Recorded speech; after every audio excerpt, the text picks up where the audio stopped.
All right, man. All right. We are back with another one. We are back with another one. Shout out to everybody that's holding us down, no matter where you are watching from. Again, shout out to everybody that's watching us down. Sorry, everybody that's holding us down, no matter where you're watching us from. I appreciate you all. Um, Listen, we got three major stories that we're going to be going through today that are absolutely taking the internet by storm. Okay, from politics, from I messed up my whole little rant. Okay, let me do this all over again.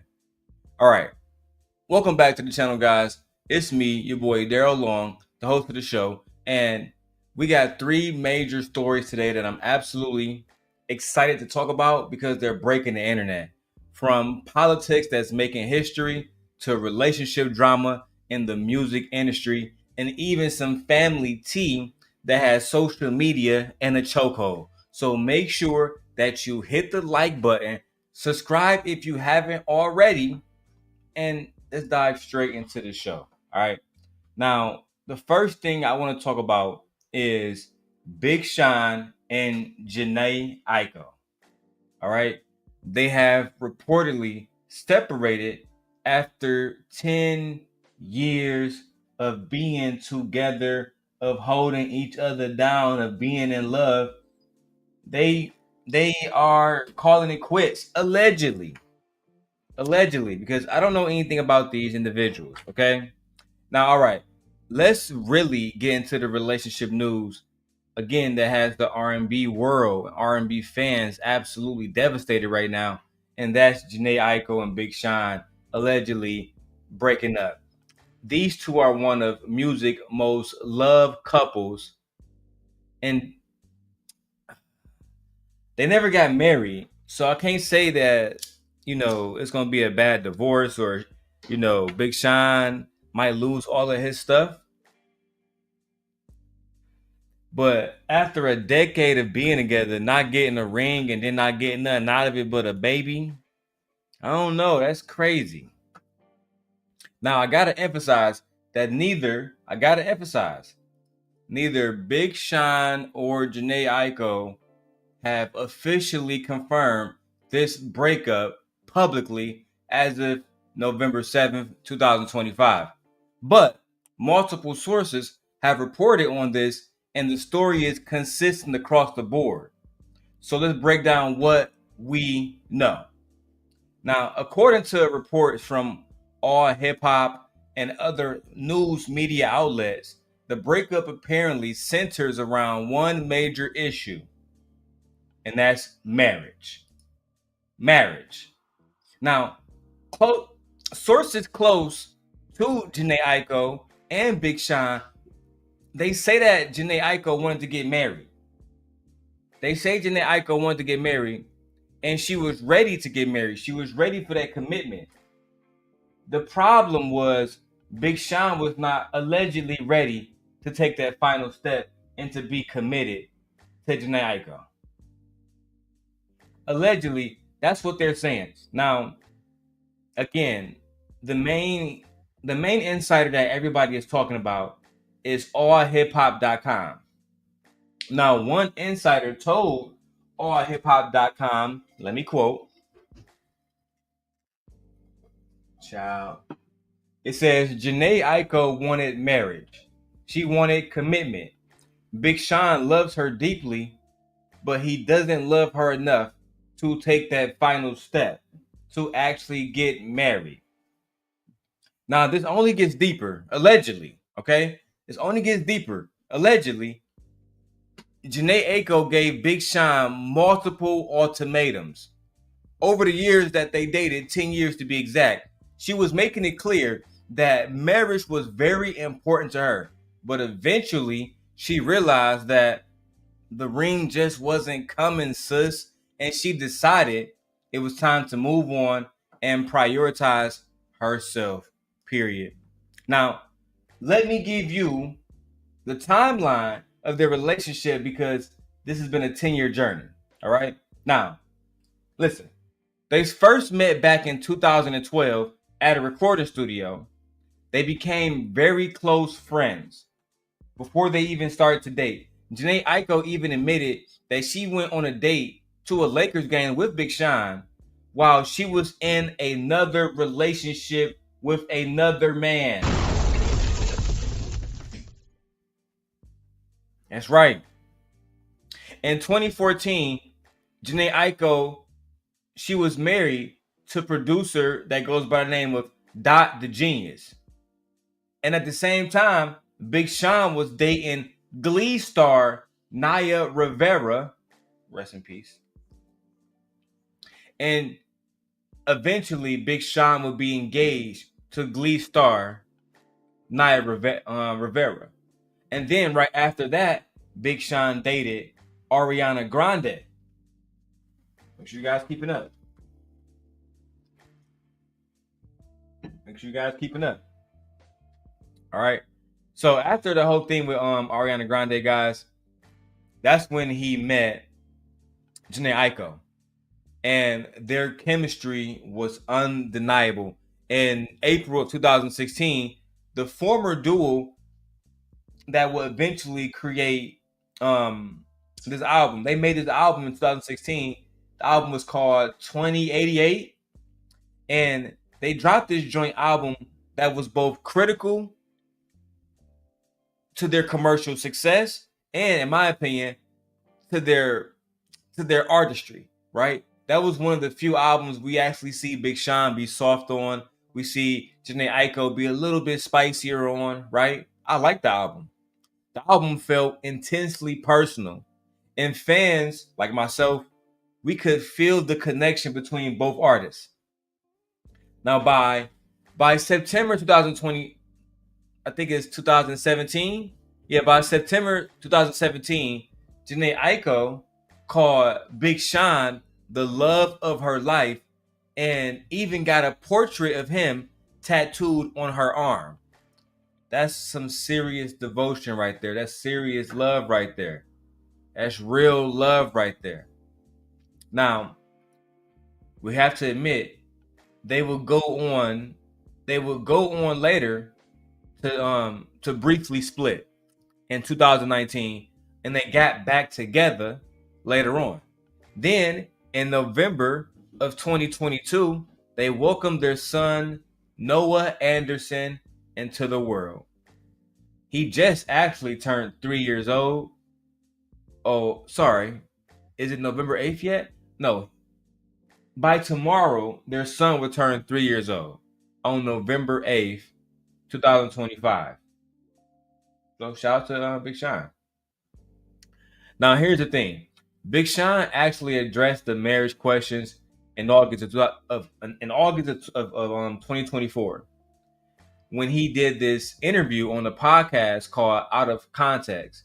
This podcast is hosted by Charlamagne the God. When asked if they secretly got married, Big Sean said, "It's a little personal, you know what I mean? But just like any people who have dealt with love, we've got our ups and our downs. I think it's still finding the right moment and the right way to navigate through it all." So he kind of danced around the question. Big Sean he was never really interested in telling the public that he wants to marry Jhene Aiko. It was always, well, that's too personal. All right? That's too personal. That's too this. That's too that. Now, Jhene Aiko, look, I'm fucking up, y'all.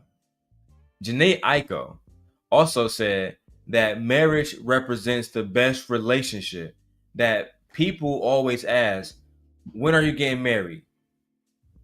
That she needs to have a solid relationship, a solid marriage to stand on. Now, Jhene Aiko clearly thought that marriage was the byproduct of success. And Sean was not willing to give that to her yet. All right.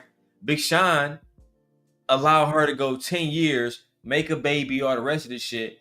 And he was not willing to give her a marriage at all. Any type of commitment at all. Now, social media been going crazy with all these different reactions. We got one person that tweets 10 years no ring is crazy. Another one said 10 years? Wow. They didn't even know that they had been together for 10 years. The fans are beginning to mourn what we thought was a relationship goal, especially in Detroit, because in Detroit we love Big Sean. But I'm going to say this. The positive part is this. Sources say that they're keeping things peaceful and respectful. They both want what's best for their son Noah, and they both are maintaining an applicable co-parenting relationship. No messy drama, just two people who can love each other deeply and could align on what's best for their child moving forward. One source even told all hip hop, and I quote, they're in a great place, it's peaceful, and they both want to just do what's best for their child and avoid things getting messy. I think Big Sean Big Sean was in a situation where he thought that this woman was going to just, stick around for no reason. And she has no reason to stick around when she been telling you, I want a commitment. I want a commitment. I want a commitment. I want a commitment. See, y'all men think that women play games. Fellas, when a woman tell you she want to be a wife, when a woman tell you she want a committed, serious relationship, she mean that shit. She not just saying that shit, she mean it. But you see, y'all be on here playing games, listening to niggas like Kevin Samuels. Let me keep going, man. So recently, Jhene Aiko, she posted a cryptic snippet of her unreleased song, which is called Break, on Instagram with lyrics about heartbreak, which fueled the breakup speculations even more. Here are some of the lyrics. I gotta take a heartbreak, break, break, break. I gotta change the way that I've been made to feel.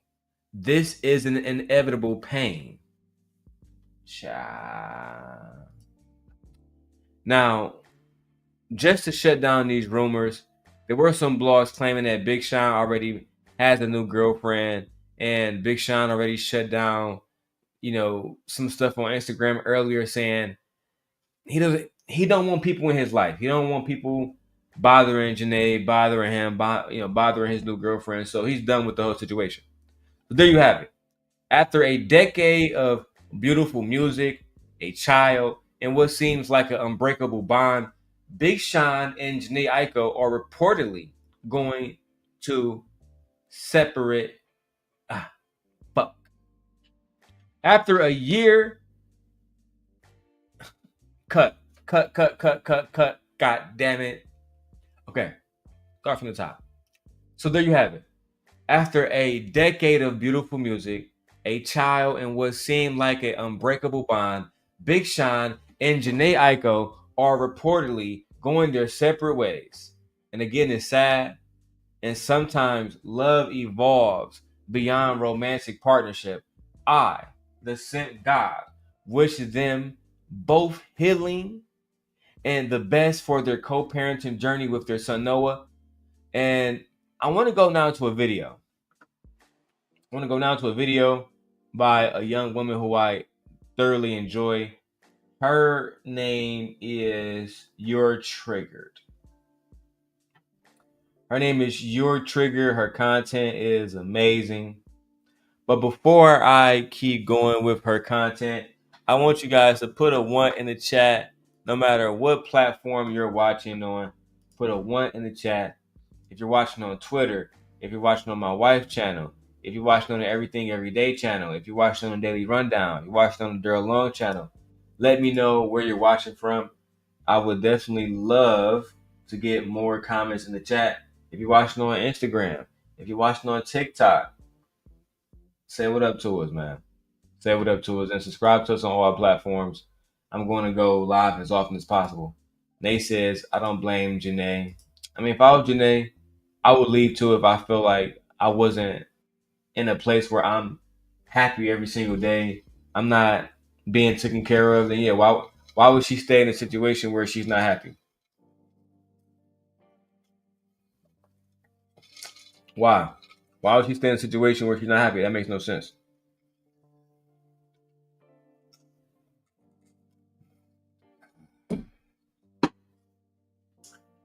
Okay, now let's go to the video. Fair use, fair use, fair use. I'm back with another triggering topic. Now, today we're back with another preference to baby mama pipeline video featuring Jhene Aiko. Now that's the title of the video. Preference to baby mama pipeline. Preference to baby mama pipeline. The preference to baby mama pipeline.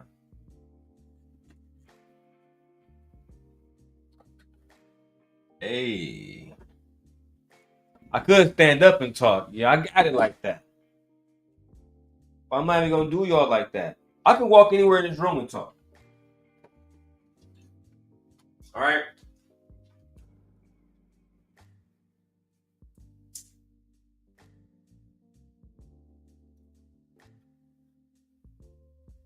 Jhene Aiko thought that Big Sean was gonna actually do right by her, was gonna love her, treat her right. Didn't work out like that.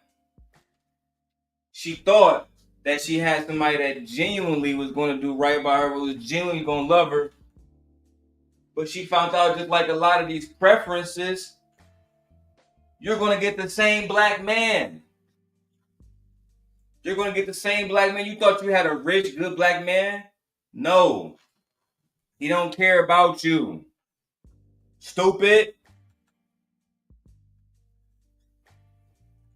Let me sit down.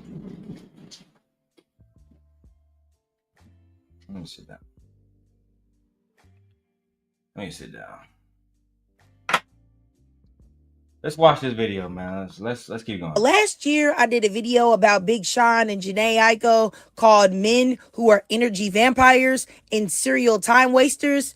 And I said that Big Sean was not going to marry Jhene and he used her to have his child, but he had no real intentions for her. He was simply... A lot of the times, black men get with black women and they never genuinely have any intentions on being with these women. They genuinely are not interested in marrying these women, doing right by them. Like she said, energy vampires, sucking the life out of these women, not trying to do right by these women. Come on, man. Stop playing with me. What's going on, Trucking Trader? Hey, Trucking, you like how this camera follow me? You like that? Yeah. Anyway, man. Let's keep going with the video, guys. Harvesting her energy, and when he had taken all that she had to give, he would be gone. And that's exactly what happened. Now, before I even get my thoughts together or say them or put them out there for y'all, let me give y'all a quick disclaimer. This channel is filled with my thoughts and my thoughts alone. Everything is all alleged. Nothing is factual. I do not know any of these people personally. This is a commentary channel, and oftentimes I use clips and articles as part of my critical review, right along with fair use guidelines. Now that we got that out of the way, let me say, I have heard that Big Sean and Jhene Aiko have parted ways, and I really do feel bad for Jhene because I know at one point she really, really, really was crazy in love with Big Sean. She got that man's face tatted on her arm, then covered it up and... Nah, baby. You can't cover that up, baby. I'm sorry, baby. I'm sorry, baby. You fucked up. No, you fucked up, right? Baby, what was you thinking? What was you thinking? I'll drop the link for you in a second, trucker. After I'm done with covering the main, this main video. What was you thinking? What was you thinking getting a man name tatted on you and that's not your husband? What was you thinking? What was wrong with you?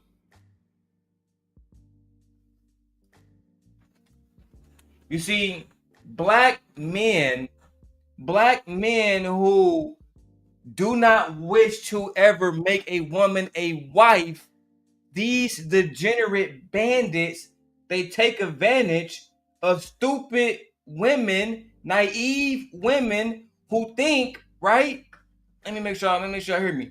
Who think that these degenerate males are going to love them and marry them, but in real life, they want to just use you for your body and they want to make you a baby mama, just like Big Sean did.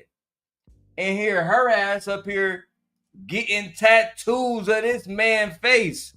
Tattoos of the man who would leave her and don't want to commit to her. Child. God damn it! You can't make this shit up.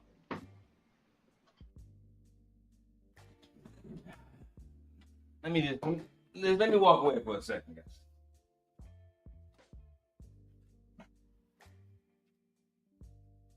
The bar is at an all-time low.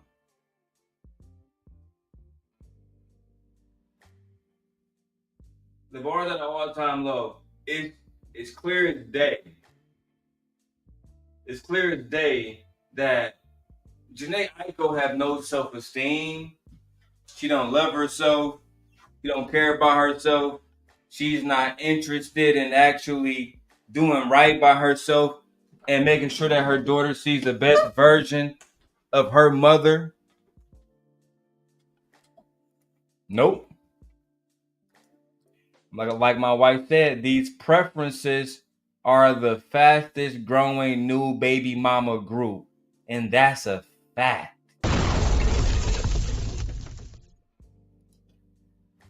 Every time a black man goes somewhere, they end up making a baby mama everywhere they go.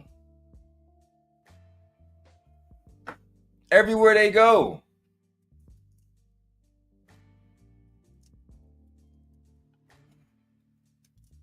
It's crazy. It's crazy, bro. Everywhere they go, they end up making these women baby mamas, and they don't want to listen to the black women who say, "Hey, we know these niggas ain't shit. We know these niggas ain't shit." When they go to Ireland, they make Maeve a little baby mama. When they go to Germany, they make Elodie a baby mama. When they go to motherfucking France, they make Sylvia baby mama. When they go to Mexico, they make. When you gonna learn?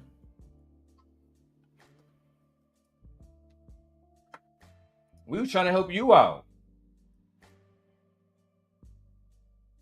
We giving you advice. We trying to bless you.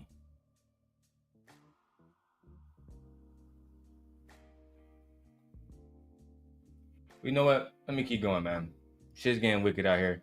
Let me go back to the video. Still went back to this man. Was out at a basketball game with this man when she had a whole husband. Was out there dry begging for a ring during concerts, as y'all can see up here on the screen. And even doing stuff like this. You look good, for sure. Oh, yeah? Mm-hmm. Why don't you marry me? It's in the works. Don't even trip. Whatever. You saw that man's body language. It was very clear that he never had any intentions of marrying her. And then, not to mention, he said, Hold on. Hold the fuck on. I gotta see that all over again. Hold on. This is getting too much, dog.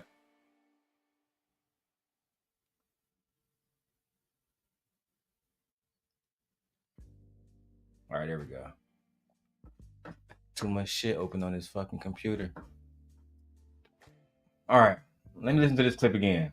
Certs, as y'all can see up here on the screen, and even doing stuff like this. You look good, for sure. Oh yeah? Mm-hmm. Why don't you marry me? It's in the works. Don't even trip. Whatever. You saw that man. Shine. So why don't you marry me then, Shine? Why don't you marry me, Shine? If you really love me, you gonna do right by me, right, Shine? Right? You gonna do right by a real bitch, Shine? It's in the works. It's in the works, baby. It's in the works, baby. So basically what he's telling you is he's never going to marry you. It's in the works. The fuck you mean it's in the works? And that's why she said, yeah, whatever. Y'all keep going back to these men who y'all know are degenerate bandits. Who y'all know are nakers. It's just that simple. Pathetic. Now you gotta go and be a baby mama. Right? Now you gotta be somebody who is unprovided for, untaken care of. Playing right in your face. His body language, it was very clear that he never had any intentions on marrying her. And then, not to mention, he said this publicly. Oh, y'all already did one of those secret industry weddings? No. There has not been a secret industry marriage. I think that, just like, to be real with you, just like any people who have dealt with love, we've had our ups and downs, you know what I'm saying? And I think it's still finding the right navigation through it all. I don't know if to me, marriage symbolizes like the best relationship. You know, people be like, oh, you gotta get married. To me, I feel like having a relationship is first and foremost, and like marriage is a byproduct of that. And I feel like a lot of people get the idea of like, oh, you have to get married, but then it's like, to me, that's almost a fear-based way of thinking too, because then people be getting divorced. Mm-hmm. The divorce rate's so fucking high, and I am someone who, I'm not like discounting anything, and I'm not saying that we aren't gonna get married, but what I'm saying is that it's just, I would like to do a lot. I would like to, and I don't like putting our personal business out there like that either, but there's a lot of work that needs to be done, I feel like, in general. I really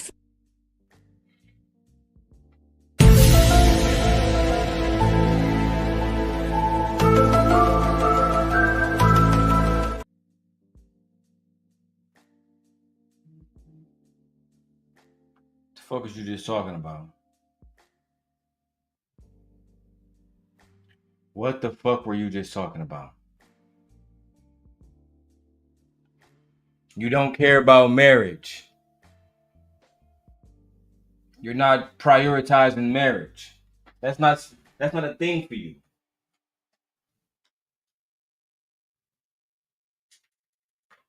That's all you gotta say, bro. That's all you gotta say, bro. He literally danced around that entire question. He literally did not answer whether or not him and Jhene Aiko was actually together, getting married, gonna stay together, gonna break up, gonna make a baby, gonna be a family. He didn't do shit but dance around the question. It's low-key crazy, bro. That's a grown man. And he lacks accountability. Wasting her damn time, like my wife said in the chat, for 10 years straight. For 10 years straight, wasting her time. For 10 years straight, saying he gonna do something that he didn't do. For 10 years straight, saying he was gonna love her. For 10 years straight, putting dick in her. For 10 years straight, expecting her to stay committed. for 10 years straight, expecting her to do exactly what he say and be submissive. For 10 years straight, making excuses. Shame. Let's keep going. Very disappointed in Big Sean.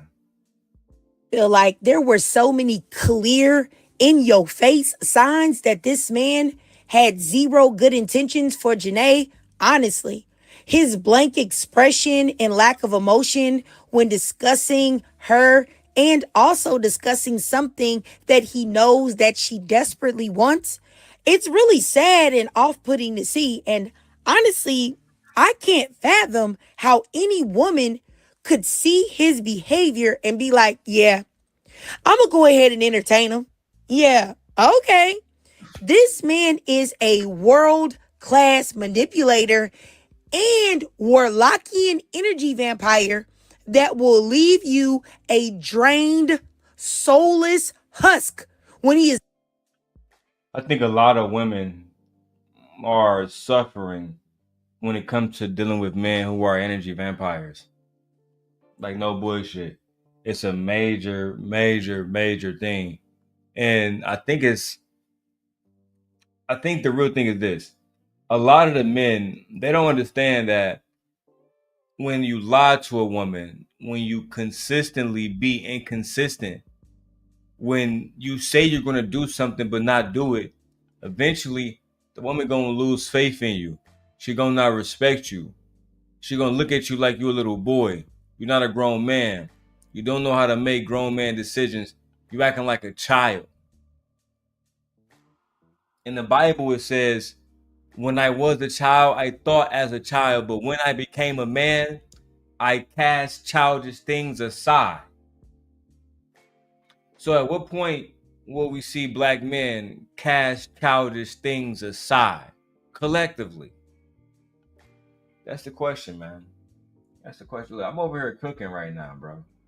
Hey, shout out to Marcy. Marcy, you over here reviewing hopping the live?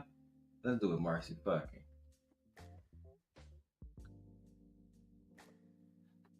Marcy, you're welcome to come, or you can come hop on YouTube. You can come hop on YouTube, Marcy. You can join the live. I will drop the link for anybody that want to come up. All right.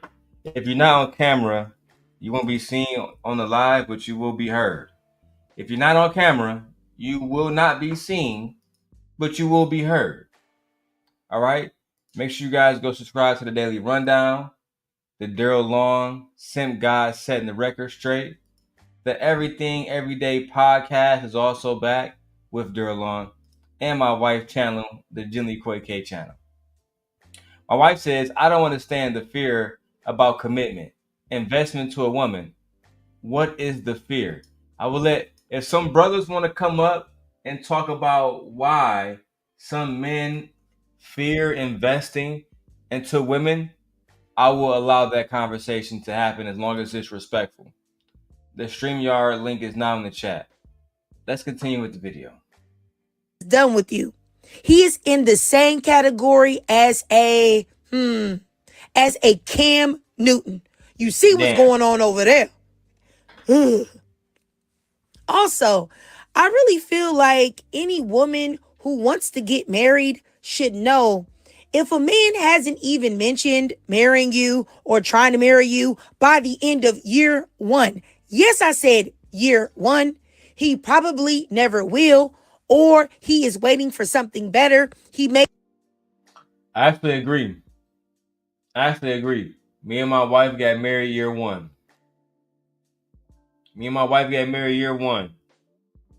By the time me and my wife gonna get to year two of our marriage, right? Our son gonna be damn near a year old. We went straight into it. Marry baby. If a man, ladies, let me tell you this. If a man genuinely wants to be with you and want to commit to you, it don't take more than a year for him to understand if he want to be with you, if he want to commit to you. It don't take more. It don't take more than a year. It don't. Welcome to the stage, Lady Nick. What's up, motherfuckers? How y'all doing? Another day, another dollar, my lady.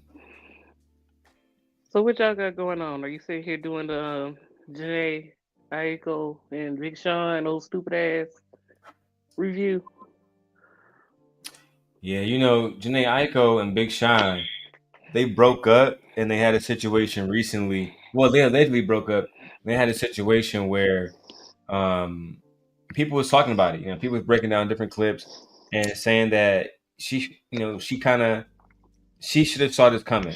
And it all started with this song that she released on her Instagram. And in the song, the lyrics were saying that she's heartbroken and she gotta let go and she's tired of dealing with the same shit and she deserves better. And it seems like it was just hinting that they might have broken up. You know what I'm saying? That's kind of what it's all about. I mean, you was with the man for 10 years and no proposal, no nothing. I'm not saying that you can't have a lifetime partner if that's what y'all agree to, but clearly when you were giving him the signs of, hey, I want to be married, or you just plain blatantly said, hey, I want to be married, and he didn't actually agree with you, you should have known then, bitch, you need to leave. Move, bitch, get out the way, you need to run. There's All right. no sense of you wasting your body, your time, and your resources to a man that clearly indicates that he don't want to be with you committedly under your quote unquote by God, right? So yeah, I agree that you got to take a little bit of responsibility in this girl too. She But stayed with him for 10 years. you stayed with that man for 10 years. You dumb as hell. Why on You earth would dumb you as stay hell. with a man for 10 years You dumb as hell. You that got that's mm not willing to commit to you? mm mm over broken promise. Or it might be. I even can't stand when you still be get engaged and be engaged for 10 years or 5 years or 6 years. I can't stand that shit. If a man don't know, sometimes men know instantaneously of a person they want to marry or the woman that they want to marry. Especially they see her, vibe her. It does not matter. I've known plenty of couples who felt it was a love at first sight type of thing. They literally have a show called Marriage at First Sight, where they, I mean, it happens, but he didn't no clue, girl, and then you sat there and had a baby with him, girl, girl. But Uh, but you want our son to have your last name. You got me fucked up. All right, go ahead. Shout out to Nay. You see, that's how I let people speak. Nay, I'm not even doing no time letting everybody to speak their minds because I'm a real ninja. All right, let's go back to the video. He settled for you, but he is waiting for something better. And my thing is this, is that Jhene spent over a decade with this man, letting the world know that she was willing to crash out about him, only to give him a baby, and then their relationship not even last after that. And what's crazy is that Jhene stuck by this man's side while he was out here making music videos with Bazooka Joe bubblegum abs, looking like somebody with Bazooka Joe. Child. We gotta have a conversation about those ass. That's true. Who believes that Big Sean abs are real? You made me choke on a piece of rice. Did Big Sean get the BBL? I mean,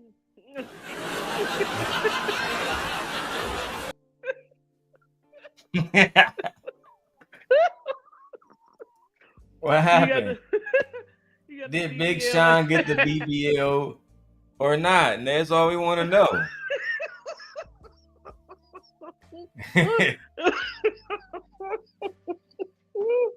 Okay. Okay. Let me get it out. Let me get it out. Hell yeah. Like, okay, Big Sean.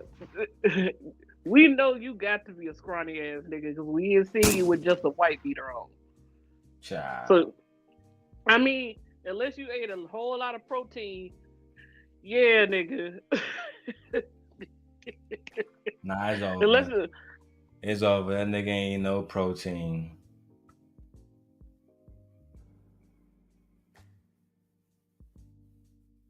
Did you mute yourself, name? I did. I'm coughing. Oh, all right. Let's get back to the video, man. This shit low key getting wicked. Oh, look. I done used the wrong one. God damn.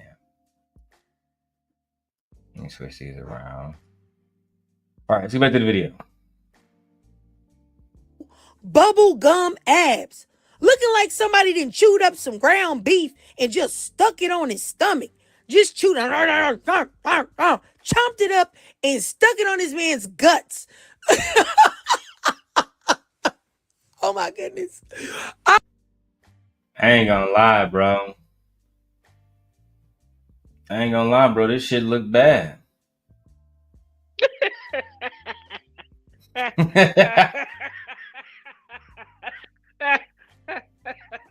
Wait a minute. Did she say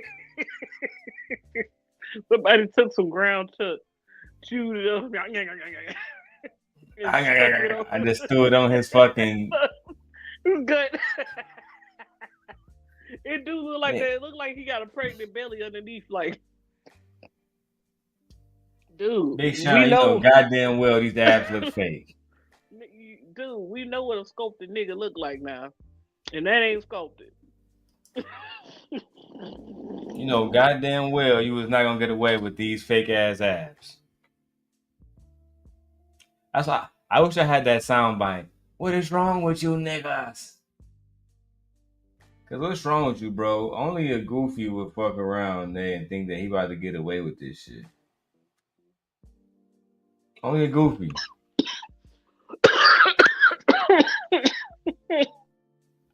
Bro, you gotta be a clown think you about to get away with the fucking fake BBL abs, bro. But you know what?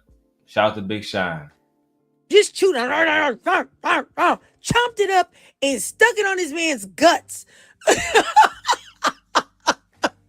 Oh my goodness. This man got the breastplate on his guts, bro.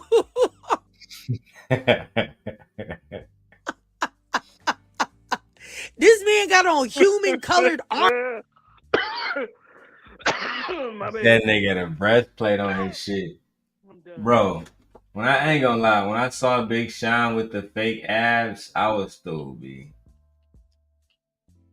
This was Megan was talking about when Megan said that these niggas got BBLs and talking about women with BBLs, but y'all be walking around with the same scars. It's y'all, bro. I think in that situation, she allegedly was talking about Drizzy. But it's the same shit, different day, bro. If y'all going to the surgery table and say, hey, man, I need abs, that shit goofy. It reminds me of that situation with Bandman Kevo, where he said that after his girlfriend cheated on him, he ended up getting fucking fake abs because that's what the hoes like, I guess.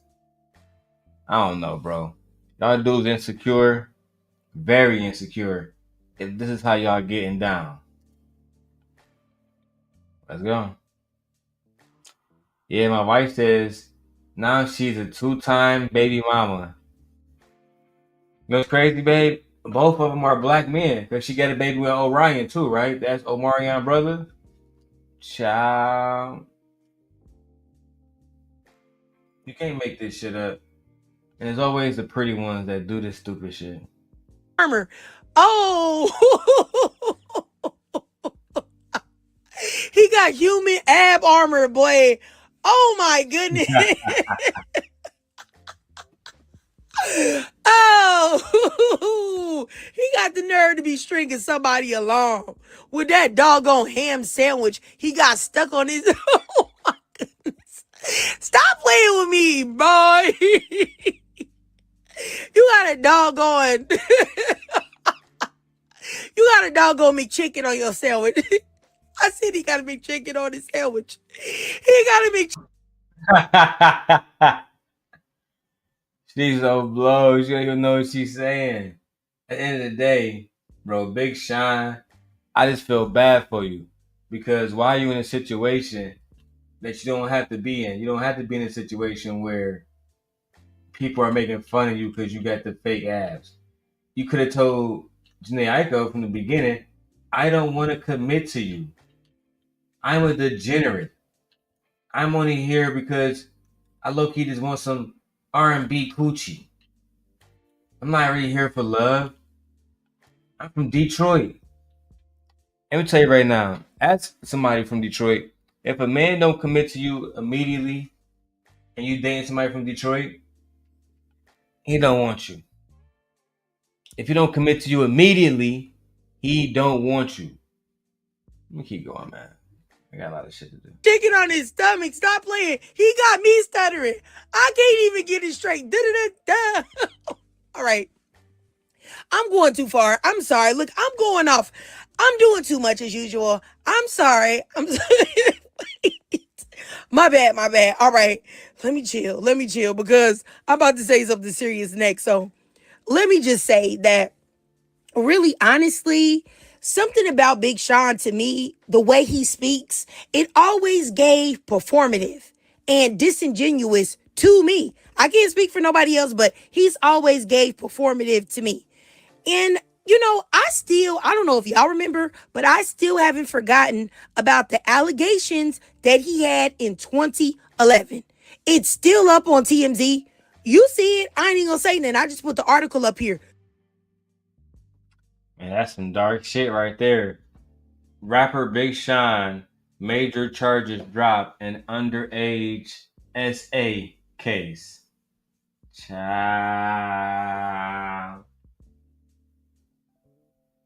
That's some fucked up shit. We don't really want to have conversations about stuff like that because, I mean, these the cases was dropped, but I mean, I listen. I didn't even know Big Sean had a case for SA, so they kept that shit under super wraps. But let's keep going. You can see it. And also, if you look in the article, he did plead guilty on one of the charges that wasn't dropped, as you can see here. So, I don't know. Something about him always gave suspicious to me. But like I said, hey, that's up to y'all to make that choice. I'm just saying, you see the article? It's up there. Read it for yourself. But I really do think. I wonder what happened in that case. I gotta really break that situation down before I speak about that, like anything about that situation online at all. Um, yeah, I don't play around when it comes to children at all, or just SA period. I'm good. I don't care if it's an adult, minor, or whatever. That shit is wrong in any situation. Period. So I'm glad that he beat the case, but a lot of times women aren't vindicated in court. A lot of the times women are victims of the court system itself. A lot of times the system fail women. All the time. Let's keep going to this video, man. That Big Sean, though, is an energy vampire. And I don't believe that he ever really truly cared for Jhene Aiko. And I totally believe that he harvested her energy. I believe that he used the nurturing, the love that she poured into him to nourish his own soul with no intentions on ever giving that back to her. And I feel like you can. A lot of men do that though, right? A lot of men will meet a woman and never have the intentions on actually being with her and doing right by her, Instead, it would be, let me get with her because it validates who I am. It makes me seem like more of a real man to the homies. You know what I'm saying? It's never, I want to marry her. I want to do right by her. I want to be her husband. I want to pay her bills.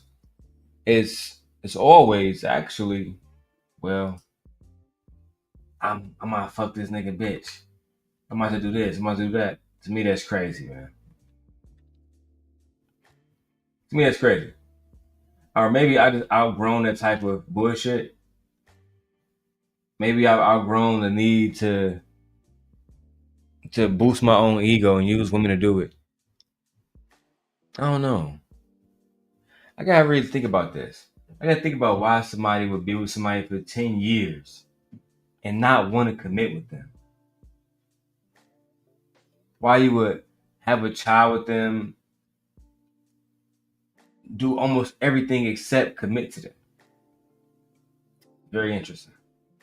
You can even see that in like their album, their joint album that they had together, 2088, which I did like, by the way. I did like that. But She I was feel fired. like once Big Sean, he gets enough of your energy for whatever purpose he wants it for, once whatever you're giving him has served its purpose, he is gone. And honestly, to see him popping out with a new woman, like I've seen her all over TikTok. People have recorded them together. I'm going to show y'all a little picture, a little video cap, up here in the top that y'all can see on the screen. And, for me, I think she looks to be like a white tea Latina. And I feel like him popping out with her, it just says in my mind, or it confirms to me, what time he was on and what time he's always been on. Well, I want to be in all fairness. This girl that he has been photographed with, nobody's actually seen them together. Nobody actually seen them technically together. I will say, based on the reports, she did pop up to KaiCanet stream. Allegedly, it looked like around the same time that he did, but that doesn't prove that they are together. I just want to make sure I say that. And yes, like my wife says, that's a white woman. Now people are saying that's a Hispanic woman like J-Lo, like Serena. Some people feel like that's not a black woman.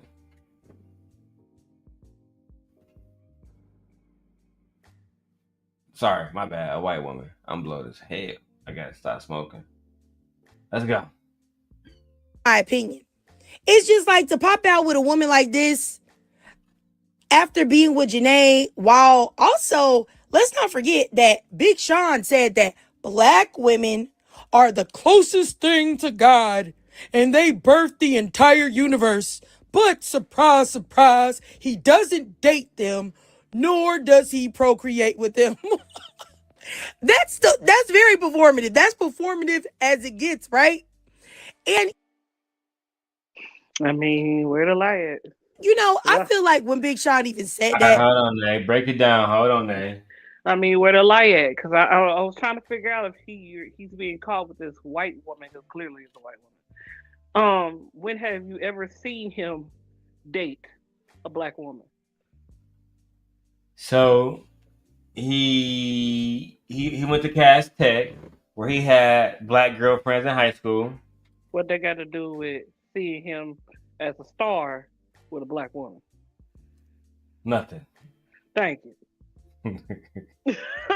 Because you was about to go and explain his life. I don't give a fuck. His whole dating life, since we've known Big Sean to be Big Sean, he's always been with a preference. He's always been with a preference. Ever since he got in the industry. So, well, I mean, I feel people, like, are we talking about black women or people of color? Women of color. What? Like Naya Rivera is she was, God rest her soul, a Mexican woman. care. Does Was that she count black? as a woman of color or no? Was she black? She was not. Okay. And was she? I'm like, now was she a darker Mexican woman or a lighter Mexican woman? She was very light. Thank you. So her background is usually what? European descent, correct? Damn. Thank you. so, Um, so anyway, I wanted to actually rewind back a little bit when she talked about the essay with the alleged child or whatever. Now, when you take a look at Jhene, doesn't she look childlike to you? my wife is saying that he don't like black women. I know that part don't need to be explained because clearly, like I said, his whole adult life, you see him with not a single So you think black that he woman. wouldn't date a woman like Meg Thee Stallion? No, Hmm. no, no, no, no, no. I He think wouldn't. he'd date Meg Thee Stallion. No, he wouldn't. He wouldn't touch her. Flo Millie. Wouldn't touch her. I'm trying to think of the bad one. Coco Jones. Wouldn't touch her. Coco Jones is engaged to somebody else. So what you talking about? Yeah, but she with a black man. Good. That's what you need to be with. A black man's supposed to choose her. Cause she beautiful. She gorgeous. Yeah, yeah. But we talk about She's Big actually Sean. highly attractive. She's very beautiful, beautiful lady. But we talk about Big Sean. So yeah, you ain't never seen him with a black woman. But like I said, back to what I just said, when you look at Jhene, don't she look childlike? Very young. Okay. All right. Okay, so Oh, go ahead. don't Go she? ahead. That's what I'm saying. To answer the question, do Jhene look young, like she could be a teenager? So your ultimate point is, this is a black man that has a preference, but he still is going to make her a baby mama, just like your trigger is saying. Pretty much. Okay. And even if a black woman is bad, like Meg Thee Stallion, you're claiming that he won't even give her a chance. No. Damn. All right, Big Sean, I'm rooting for you, dog. I want you to win, man. Detroit. Let's get it. He only said that because you know how, like, when black men need some clout or they're trying to re-up on their bank accounts, they Damn. start pretending that they care about black women for a minute, talking about how great black women are, how beautiful black women are, how the black man is nothing without a black woman. And then you see them at some exclusive restaurant whining and dining a non-black woman or a snow bunny. Yeah, okay. But I'll just say, though, All right, so let me ask you this, Nay. With that mentality, should I not support black women who date outside their race? I don't think. Okay, I'm like, because you don't have to, because that's your choice if you choose not to. But we're not going to sit up and negate the fact that black men date outside their race exponentially over black women. Usually, black women are more culture vultures or tribal than black men. So, I mean, if you don't want to root for her because she's with a white man or another race of a male, um, man that's in Europe of European descent, that's on you. Because let's be very clear, we have stuck by your side for quite a long time, and you still haven't given us anything. So why not go somewhere else that we feel appreciated? Because apparently our black men don't want to marry us, and you always talking shit about us, so we don't feel appreciated. Well, I'm always going to hold down black women. I don't care if they date white men, Asian men, don't matter. Black women Mm-hmm. are what it is. However, Mm-hmm. I will say this. There are some men that will say, if a black woman can't if she can't see that this man is pro black because he's taking a white woman out to dinner and dining and wining and treating her right, shouldn't they have the same approach when it comes to black women who are married and being submissive to white men? The one I think about, that white girl, her name is Rose something. She's on Instagram, Mm-hmm. but she has a white husband. Mm-hmm. Should black men give up on girls like her, women like her?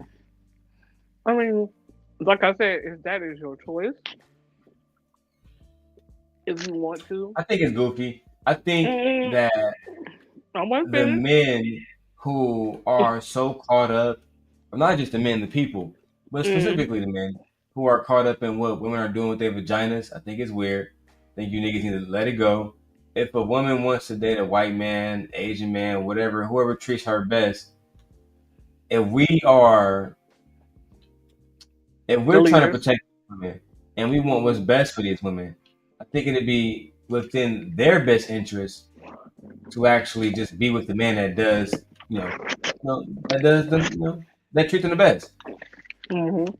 I don't know. I think at one point in time that might have been beneficial there to be more tribal, but I don't believe that black men should cut black women off for dating who treat them the best, and I don't believe that black women should cut black men off for dating a woman who might not be black but is treating him right.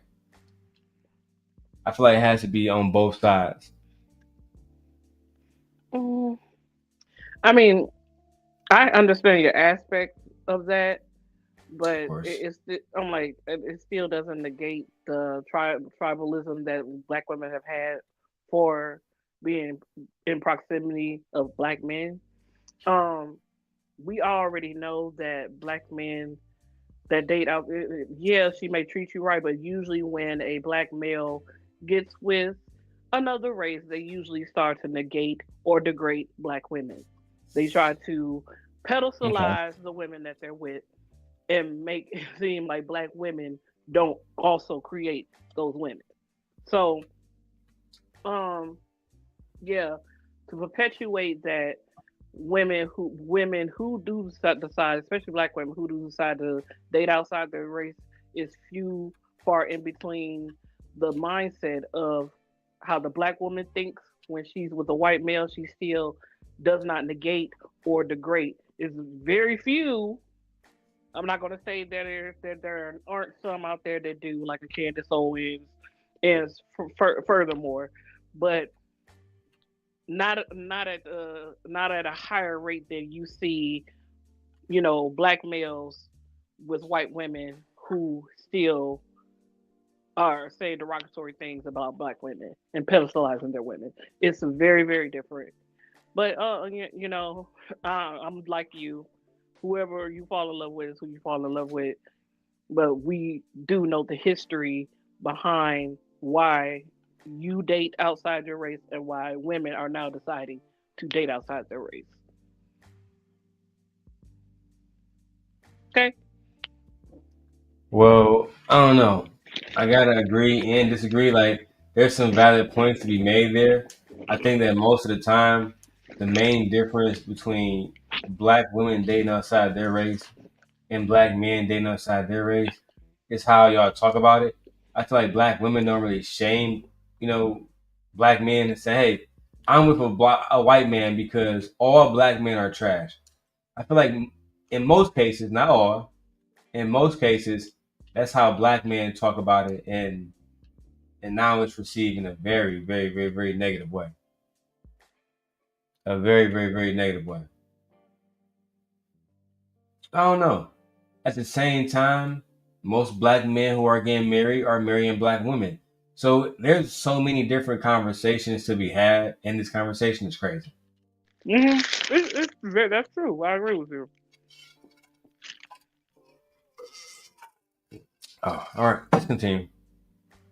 So beyond all of that, because I don't want y'all to think I care about Big Sean and his preferences. I do not. I don't care about a man's preferences that look like he's had 17 gerbils nibbling on his gut rock. Anyway, let me just keep going. I would just say that Jhene Aiko is definitely a cautionary tale. You never have a baby with a man who said he is not ready for marriage, but he's ready for a baby. That is a recipe for soon as I get that baby up out of you, sis, I'm gone. And my thing is that truth be told, a baby is a way bigger commitment than marriage, in my opinion. Now, Hold on. Is this true or is this not true? Is a baby a bigger commitment than marriage? Woo. That actually is. It's not a bad hard question because yes, most of the time you are committed to your children.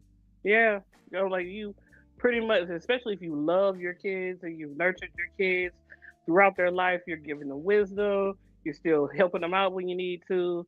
Yeah, that's a huge commitment. Usually, when you're with a partner, you choose to commit a lifelong commitment. You're choosing to love them. You're choosing to do the things, submit to them, or however you want to paraphrase it. It takes a lot of effort, but when it comes down to a kid, yeah, yeah, that's it. I don't know. I feel like But that's a scale having that needs to be. That's a having a scale that baby can. for black men. I don't know. I get what you're saying, Nate, because naturally being a parent is a lifelong thing, right? So Right. that's clearly the answer that you want to go with. But at the same time, it's like now that I'm married, Yeah, you choose I to feel like commit. both of them are equal, like they're on equal levels. My wife means just as much to me as my children means to me. I don't care how nobody feel about that. No. I agree. I said I agree, but I'm just saying that if you wanted to talk about the nuance of it, then yes, I'm talking about that. But I don't think like you. Like I believe that children and your wife or your partner should be on equal level grounds Look who because entered you the love them the room, same. y'all. Hey, Come Mrs. give me a Longbangs, hug. You know, the camera follow me around now. hug your wife. Hi, Mrs. Long. How you doing? Don't be acting like that. Don't act like that. He wanted to fall shade with you. Gently doesn't want to touch Darrel.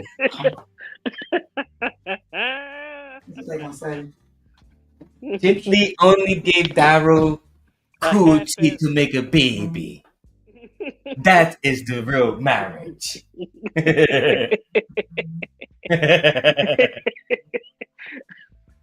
It's so silly. Watch this, Nate. How this camera have automatic ISO on my other camera, so it's gonna lighten up the more it sees me in the camera.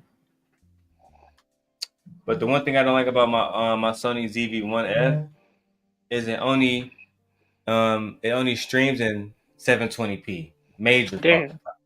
Damn, you need 1080. Damn. Now, the crazy thing about it is you can really make 720p not look that bad, I mean, right? if he has a proper cord, yeah. Until you hop on an iPhone and it look completely fucking better. Mm-hmm. Brag on, Shame. nigga, brag on. But anyway. Nevertheless, man. So we was talking about Big Sean. As you know, Big Sean and Jhene Aiko, they haven't officially said that they are done. Nobody really knows if they're done or if they're not done. What's your thoughts on the whole situation? I don't really care about preferences. I don't. Oh, you have to speak up. Oh, I don't care about preferences. I don't care about these non-black women. I don't. That's your thoughts. Yeah. You don't give a fuck. No. Okay. Yeah. Okay. Easy one for the wife. All right, let's get back to the video. Now, you can possibly get divorced, but that baby and the connection that you two share because of that baby can never be broken. Now, Jhene should have known, like I said, that he wasn't ready to marry her after several years of being together, but he was still somehow ready to impregnate her. She should have known that he was about to play in her face after that, for real, for real. But, you know, No, no. But can we really blame her for being in love? Can we blame Jhene Aiko for thinking that this man was going to do right by her? Yeah, they blame black women all the time for it. So yeah, why can't we blame the preferences too? What's the problem? Yeah. Black women get shamed all the time for choosing poorly and badly. So she should have vetted better. She should have chose better. Do you feel the same way, Nay? It look good, trust me. See how I look on TV. A little jittery. Anyway, I think they walked away. Nope, they turned their camera on when she meant to turn her mic on. Look, I don't even you see my feeling anyway, but I agree. Bye. So y'all agree that Jhene Aiko, so we victim blaming. She's not a victim. She's not a victim. She chose to stay. She's not a victim. I'm the simp God. I'm gonna say she's a victim, and this is why she's a victim. Because she was with a man that made her believe that he was gonna love her, do right by her, and cherish her, only to do what? Only to do what? Make her a baby mama, lie to her, not do right by her, and do what? I understand that you're Look, trying to. the reviews have been out about black men and their abandonment when it comes to the creation of baby mamas. I don't want to hear it. Thank you. And I understand you're trying to explain and sugarcoat, but when that story comes out of a black woman's mouth, oh, I stayed because of this, that, the third, and blah, blah, blah, blah. The first thing you do is say, bitch, you should have chose better. So that's all we gonna say. Sorry. Not a victim at all. You're not a victim. They sit up and There's shame so us many for opportunities saying. and so many signs that this man was never going to marry you. After that fucking interview, and I know you fucking saw Exactly. Girl. I would have dumped your ass then. So after the public interview, we knew what? What are we saying? After that man sat there. Right. She sat there. And this man said what he said, and you heard that, and you didn't exit stage left then, girl, bye. Mm-hmm. And you didn't learn your lesson from the first black man you was with? Mm-mm.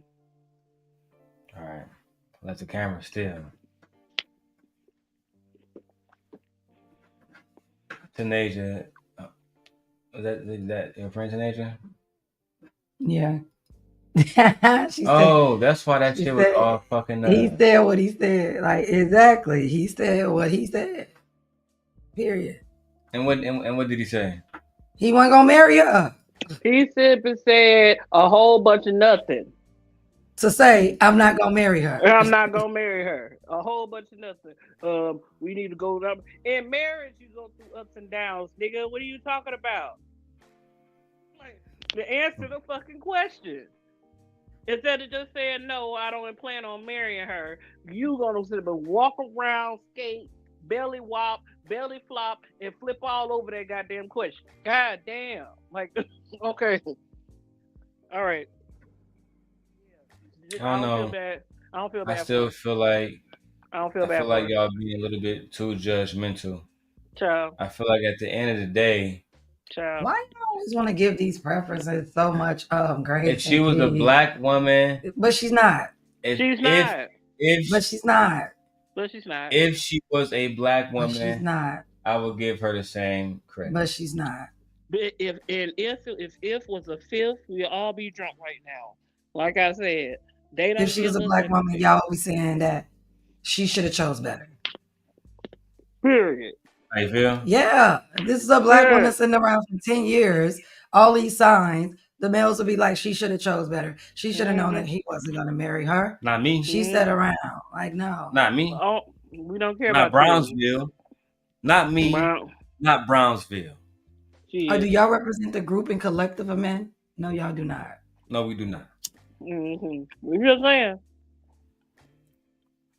However, at the end of the day, most men, and sorry guys, we're gonna work on a lag. There's no way for me to hardwire my computer. I'm gonna figure it out. I'm gonna figure out how to hardwire it directly to the internet immediately. But until then, deal with these internet issues. And put a one if you can hear it. Shout out to Tanasia. That's Yeah, that's big. Yeah. Anyway, okay, yeah. Shout out to the homie. We love you, dog. That's the homie. We're gonna smoke a backwood with you. All right, I'm about to wrap up this whole situation with Big Sean. I'm kind of over it. I kind of want to. You want to go on a high note or continue on this low note? I mean, I don't really care. So that's Detroit Mayor or KaiCanet. But you gotta care. This is content. Every time I ask me something, her answer is I don't care. We don't care about listening to the sob story about a preference. All right. Thank you, Black Dahlia. Love you, girl. So I don't care which direction you go in. That's what I'm saying. All right, so I did more digging on KaiCanet's situation. So, and I had all of the facts. Where is it? Where's my KaiCanet? Where's my KaiCanet fact? All right, cool. All right, so let's talk about this drama that has been absolutely exploding on social media this week. We're talking about KaiCanet and his now famous girlfriend, Gabrielle, aka Gigi Aaliyah. Now, Gigi has a mother. Her name is Ashley Monroe. Now, Ashley Monroe, she had a lot to say about KaiCanet. She believes that KaiCanet is ruining her daughter. That KaiCanet is grooming her daughter to not want to be around the mom. Now, before I go to the videos of her speaking her mind, my wife, have you ever seen a situation where a black man who is wealthy is controlling and he's trying to tell a young lady what to do and being financially abusive? Allegedly. I'm not saying that's KaiCanet. I'm just saying, have you ever seen these different things before we go down there? Because some people are saying KaiCanet is a child. Well, he's not. He's like 23. He employed black women. Do you think that he would try to keep this woman away from her mother? I don't know him. Yes or no? I don't know him. I don't know what he would do. Do you think any black man would do that? Yeah. Oh my God. And that's the right answer, ladies. Because these niggas would. Let me go back to the other camera. These niggas undoubtedly would try to keep a woman away. But look. Let me go to the video. Let me stop fucking around. Because, babe, the daughter responded. The daughter dropped a 10-minute video on her fucking Twitter account. That's how I know it's wicked. Now, the mother dropped a 30-minute video talking shit about KaiCanet. And she even recorded a conversation with KaiCanet and her getting into it. And he wasn't, I don't say he was, he didn't spoon feed her. He treated her like an adult, in my opinion. Some people feel like he should be canceled. At the end of the day, let me play the clip right now for you guys. Let me play this clip. No. Come back.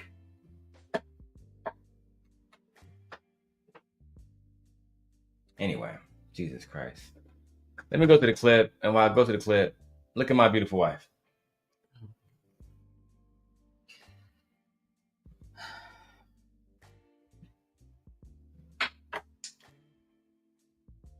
That's right. There we go. All right. And where is... Oh, and guys, I can tell you guys, these live streams are only going to be available on probably the since I've seen the video. The unfiltered account, guys. All right. So look. This is the video right here. Babe, do you want to be like on a bigger screen? That way we can see it like this. Do you care about how it looks? I mean, that's fine. That's fine for you? Yeah. All right, because I ain't want it to be too big. You know, these people be striking all the time. Let me fix this camera too. All right. That's what I need. All right, let's go to the video now. Darrel saying that she went through life.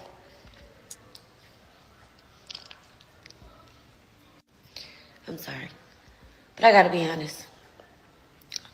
Seeing that video, I can't speak for all moms or dads. I don't want to single any, moms or dads out, but seeing that video broke me.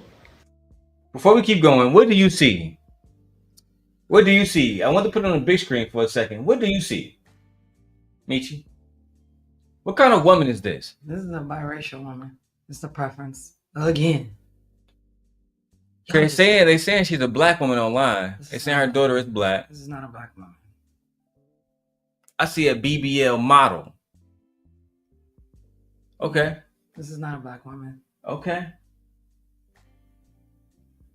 Let's go to it, man. It broke me to say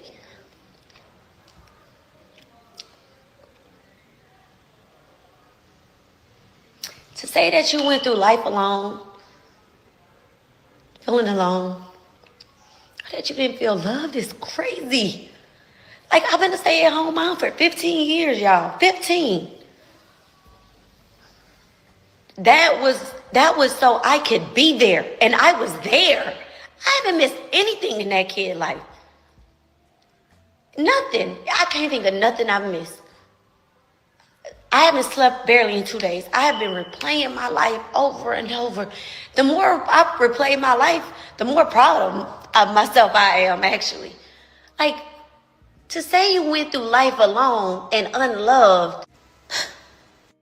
All right. So let me set the scene.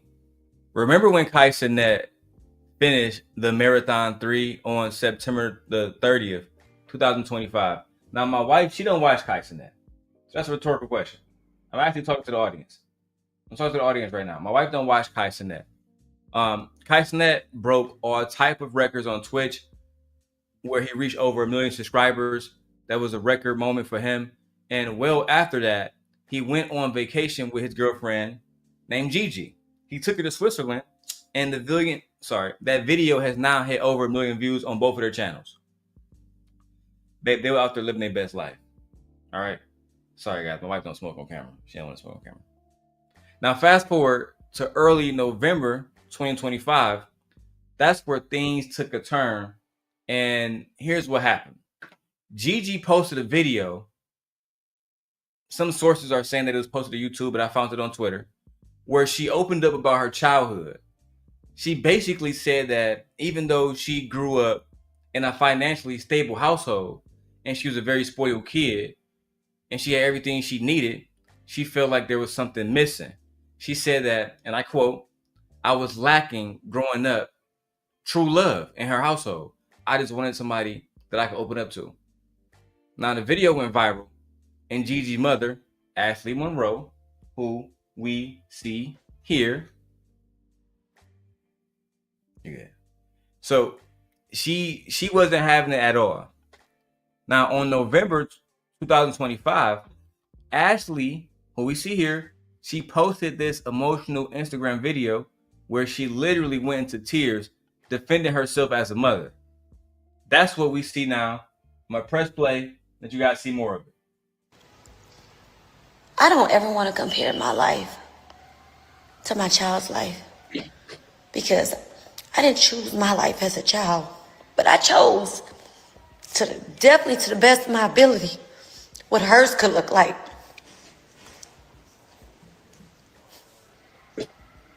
Like, girl, you don't even know what a fucking bad day is. And that's just how I feel. Some people could think I'm wrong, but that's how I feel. That's how I stand 10 toes down. Like, there is kids that's going through life alone and unloved. And I can advocate for them. I didn't have a mom. I didn't have a dad. I didn't have grandparents for real. I didn't have family like that. You know what I mean? Like, my life was really, really hard, especially due to my mom. Which is why this hurts so much.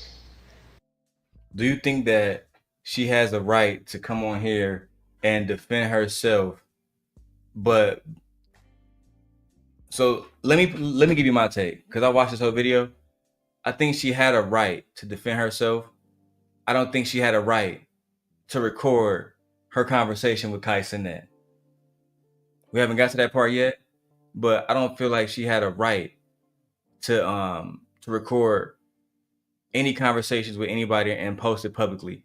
She also alleged that KaiCanet told Gigi that he allegedly did his research on the mother and told the girlfriend Gigi's best friend Brooklyn that if Gigi hung out with the mother or Gigi, or anybody else, that it would ruin her reputation. Let's keep going. Let's watch a little bit more of it. Unless you have any thoughts about that. No? All right, let's go. Even throughout my life, like with the things my mom have done, my mom didn't even give me a decent life. We were poor. I was poor. It was years. It was sometimes some years I only had one pair of shoes, no socks, no matching socks.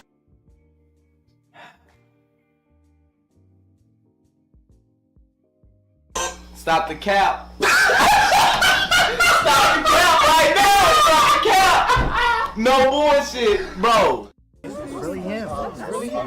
You're a victim. There we go, CSI.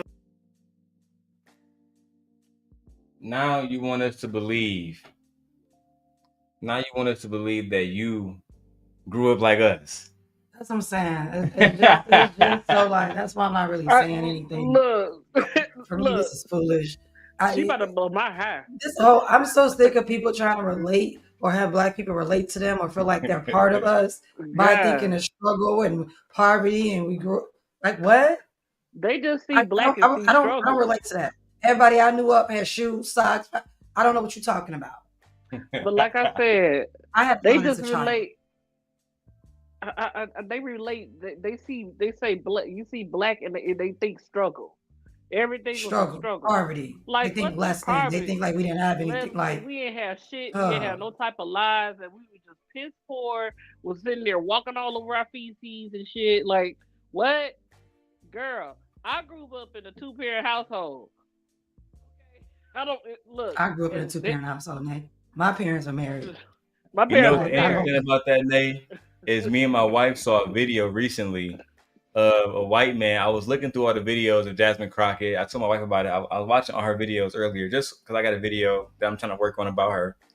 And I came across this white man, Nate, and he was like, Jasmine Crockett not like y'all.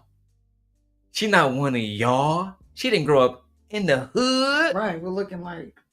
He literally was emphasizing that shit. And then he broke down that she went to private school, et cetera, et cetera. And he was like, she ain't like y'all. She can never be like y'all. She ain't. What the fuck? What does that mean, like, bro? He almost made it seem like the only way that Jasmine Crockett could represent us, if she is that she came from literally the ghetto, the poor hood. Yeah, like, no. Which is fucked up to say, bro. It's damn near racist. It's just low thinking. It is racist. It's not damn near. It is. Low vibrational. It's very racist. It's very racist. Anti-Black. Yeah. Anti-hate. Like it's anti-Black hatred at its finest. So like, yeah, All right, let's hear more of what she had to say, because I'm not gonna play all of it. Yeah, I'm not playing the whole 21 minutes. I don't even want to play parts of it. I should have got timestamps, but I didn't. Let's go. No clean panties, no this, no that. Nothing. And I still to this what? Just 2-3 years ago, I took my mom to Turks with my kids, trying to rekindle with my mom. Still, throughout my life, I tried to here and there rebuild my relationship with my mom. Because who wants to go through life without their mom? I have told Gabrielle, no matter what, baby, I love you. You're not gonna go through this life without. As long as I got blood, sweat, and tears and breath in my body, you're not gonna go through this life without me. She never had to. I think that's why it's just. How old is this woman? Let's figure out the facts. This is ridiculous, girl. Why are you online talking about your daughter upset with you. Get offline. It's not a good look. Like, yeah, like, what are you doing? And then you're behaving like the young people out here. What is wrong with you? Where's the adult here? All right, so she's 21 years old. Not this woman. Her daughter. Right. I'm talking about her. Oh, shit. Mom age. Let's do a little bit of digging real quick via AI. Like, to me, this is just a bad look. I just feel like y'all got problems in the house. Whatever. Go see a therapist. She's in her 50s. Yeah, girl, go see a therapist. I don't understand why you trying to come online and talk to these kids, girl. These are children compared to us. They're kids. Like, I don't. So you think she's gonna marry him? She's not gonna marry him. He's not gonna marry her. This will be over in probably less than 2 years, girl. I don't know what you're talking about. I don't think that her allegations about him saying that he has to stay, that the mom and the daughter got to stay away from each other because she's bad for her reputation. How? We don't know her. I don't know her. I don't know these people. I don't know. But what I do know is that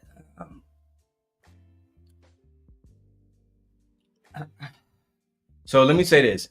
In the video, she will also point out the fact that she basically critiqued KaiCanet's content, saying that the only thing he does is sit down with women and rappers and celebrities and people who have bad reputations, like Blueface allegedly and Christian Rock allegedly. So why would it be hip? Like, why would you keep this woman away from me if she's going to be harmed by my reputation or whatever I did in my life? But you get her around fucking Christian Rock, Blueface, who just got a fucking prison, right? He popped up out of fucking nowhere. Girl, I don't know. This child is 21. If she's not around you, it's probably because she don't want to be around you.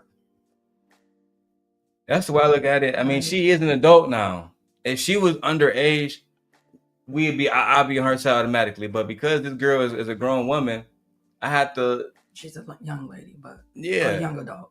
And now this video has went viral on X and all these different platforms like TikTok. The reactions are divided. Some people sided with the mom, Ashley, saying things are crazy. This girl was has been with KaiCanet for a long time, man. She's dated KaiCanet, since they were in high school. Now they say they dated for 10 years. I don't care about anything that they did in high school. In my opinion, they dated for 5 years. They dated since he was 18 years old. She was 16 or whatever. Cause they have a 2-year difference. He's 23, she's 21. But at the end of the day, I don't really see anything that he's doing that's making her saying, hey, I don't want to have a relationship with you. That's like me trying to influence you to not see your mom. What benefit would that have me? It don't. Like, even in the worst relationships, babe, think about Tisha and Marceau. He never tried to keep Wanda away, really. Wanda was just on bullshit. Always questioning his marriage. Always claiming he was cheating. You're the problem here. But clearly he ain't got no, I don't want to say control, but he don't have any influence over her. Because why would you get online and go do? In my mind, I just feel like, if I'm just really being honest, in my mind, if I was him, I'd be like, why would you go online and say all that stuff about your mom? Well, you could have just had a conversation with your mom. Now I'm getting all this backlash. That can ruin my brand, my business. He need to get rid of her, personally. I would have sued her for the conversation that she recorded. He need to get rid of her. I don't think you need to sue her. I really don't. Then that's really going to make him a jerk. She recorded their conversation, babe. I don't care. I don't think he needs to. You think that's too far? Yeah, I just think it's just too far. Because this is, if it's not about him, then this is really between her and her daughter. And he's getting dragged into it. He needs to check his girl. Because she shouldn't have went online and said anything what she did for her mother to respond. I mean, I got to agree with you. But that's how these kids are. They live their lives out online. Like, I just think that's crazy. For her mom to come on here, I would have never came on here and responded at all. Do you think the daughter should have responded? No, it's stupid. Just mother like daughter, like mother like daughter. They're one and the same. They're the same person. I agree. They're exactly the same person. I agree. You're very pretty, wife. You're so pretty. Michi's official name is the Sleeper. Put niggas asleep. I'm not sure.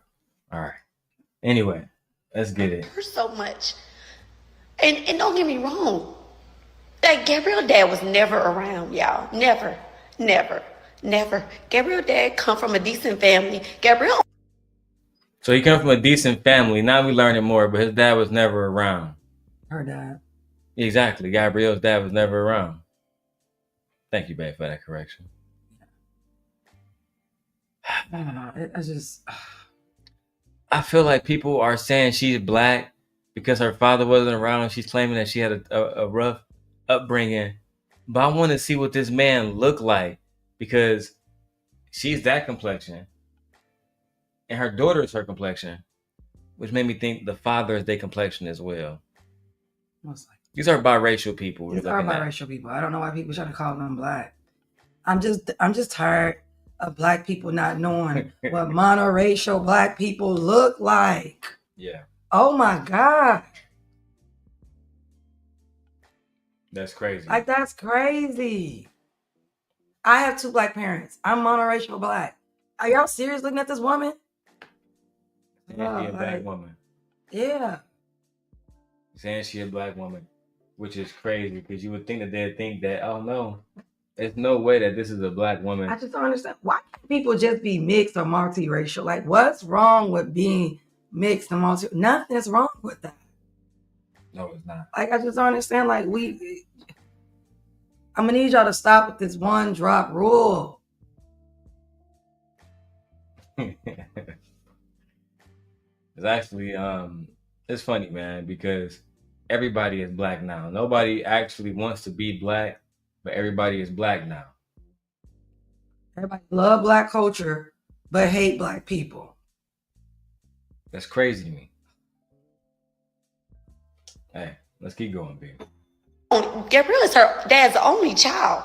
I have 5 kids. 5. And I have custody of my niece. The same year I had my last kid, I gained custody of my niece. But I've always had my niece. People who know me, have followed me, they know how I am about these kids. So it's like, how dare you, Gabriel? Like, it's just ridiculous, you know. And I don't want to condemn her dad or convict her dad or go down that road because I have forgiven her dad. I have talked to him. Shit, she just had a 21st birthday party. I threw that for her. She didn't even want to. I was like, no, baby, I've been waiting on this day. Threw her big, beautiful birthday party. I invited her dad. You know what I mean? But Gabriel's dad was never there. Yeah, but it's just like, I fought for this girl. This child is very selfish. That's what this sounds like. It sounds like this is a selfish child. Because if she did all that all these years and she celebrated her and all, sounds like this child is very selfish. Hoo-hoo, you had it. Your mom didn't what? I didn't have enough love. What do you mean when you say that? She didn't give you enough hugs? She didn't tell you enough I love yous? Girl, get over it. She gave you a roof over your head. She put food on your back. Clearly she took care of you. Clearly you in spaces to meet millionaires. Shut up. I mean, like, you dating KaiCanet. And then the man wasn't even around. Girl, but, you want to come up at your mama? Pause. Like, I'm tired of these selfish, ungrateful ass children. But the pause. It's so bad that you dating KaiCanet of all people. Like, you dating, she kept you around decent people. You're dating KaiCanet of all people, and you're telling me that this little girl got online and said this shit? Like, said, oh, I didn't feel girl.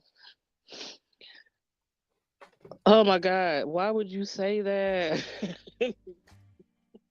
For this woman to come up. I don't get that.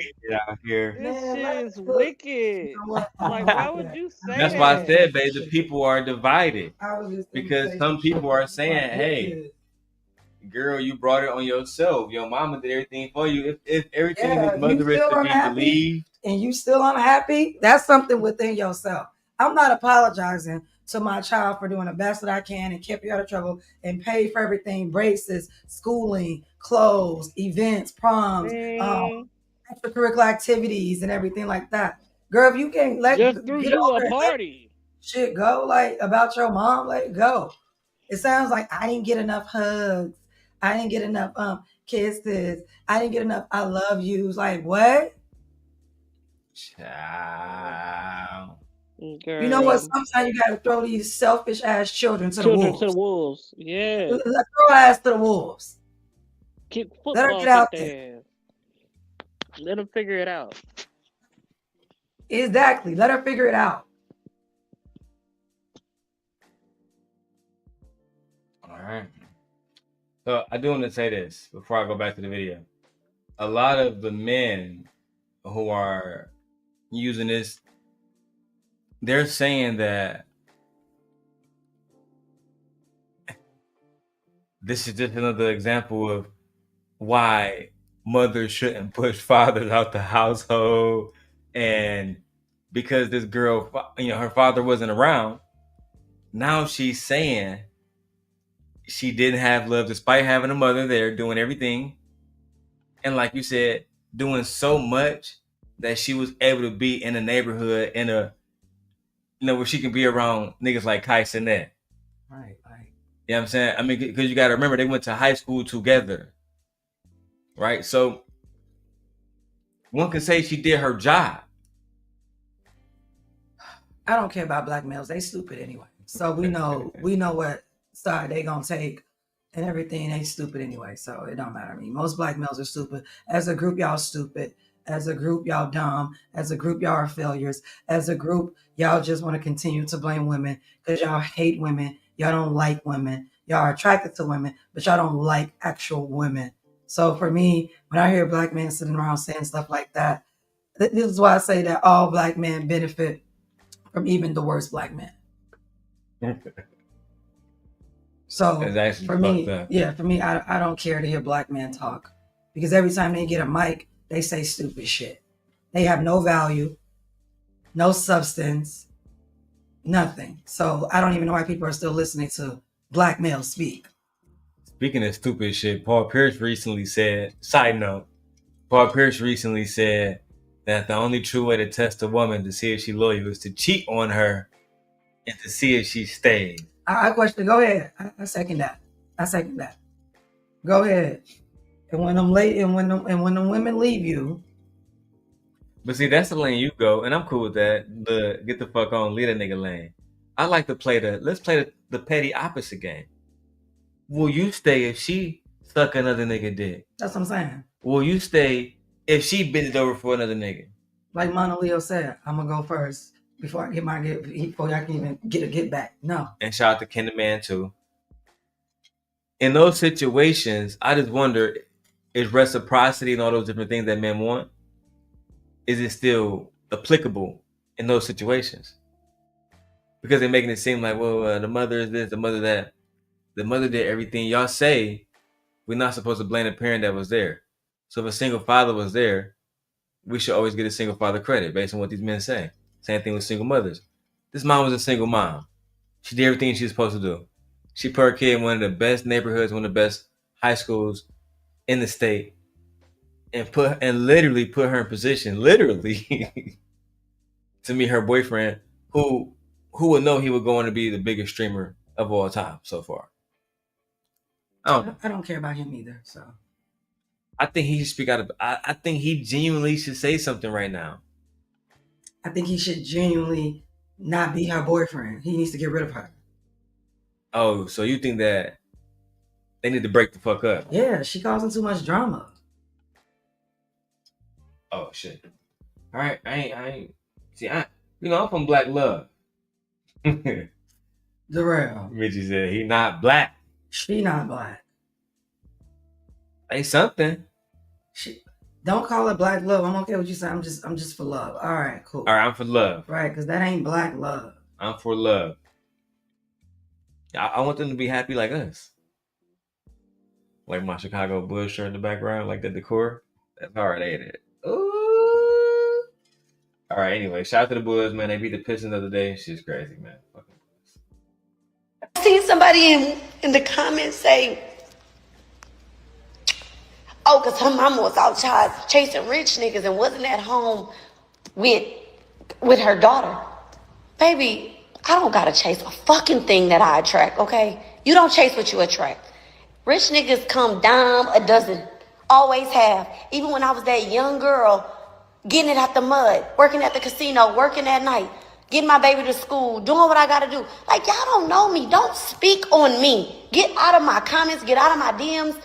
I don't give a fuck. The reason I'm speaking on this is because I have never in her whole life went to the internet with my problems. I never bashed her dad. I never talked about how he never showed up to one birthday. One. Not one. It was invited to all her birthdays. He never showed up. He came to her 18th. So why are you doing it now? Yeah, like that's what I'm saying. They like, I get it. The father didn't show up for one birthday. That's so fucked up. But what this got to do with KaiCanet? Yeah, I'm still trying to get it.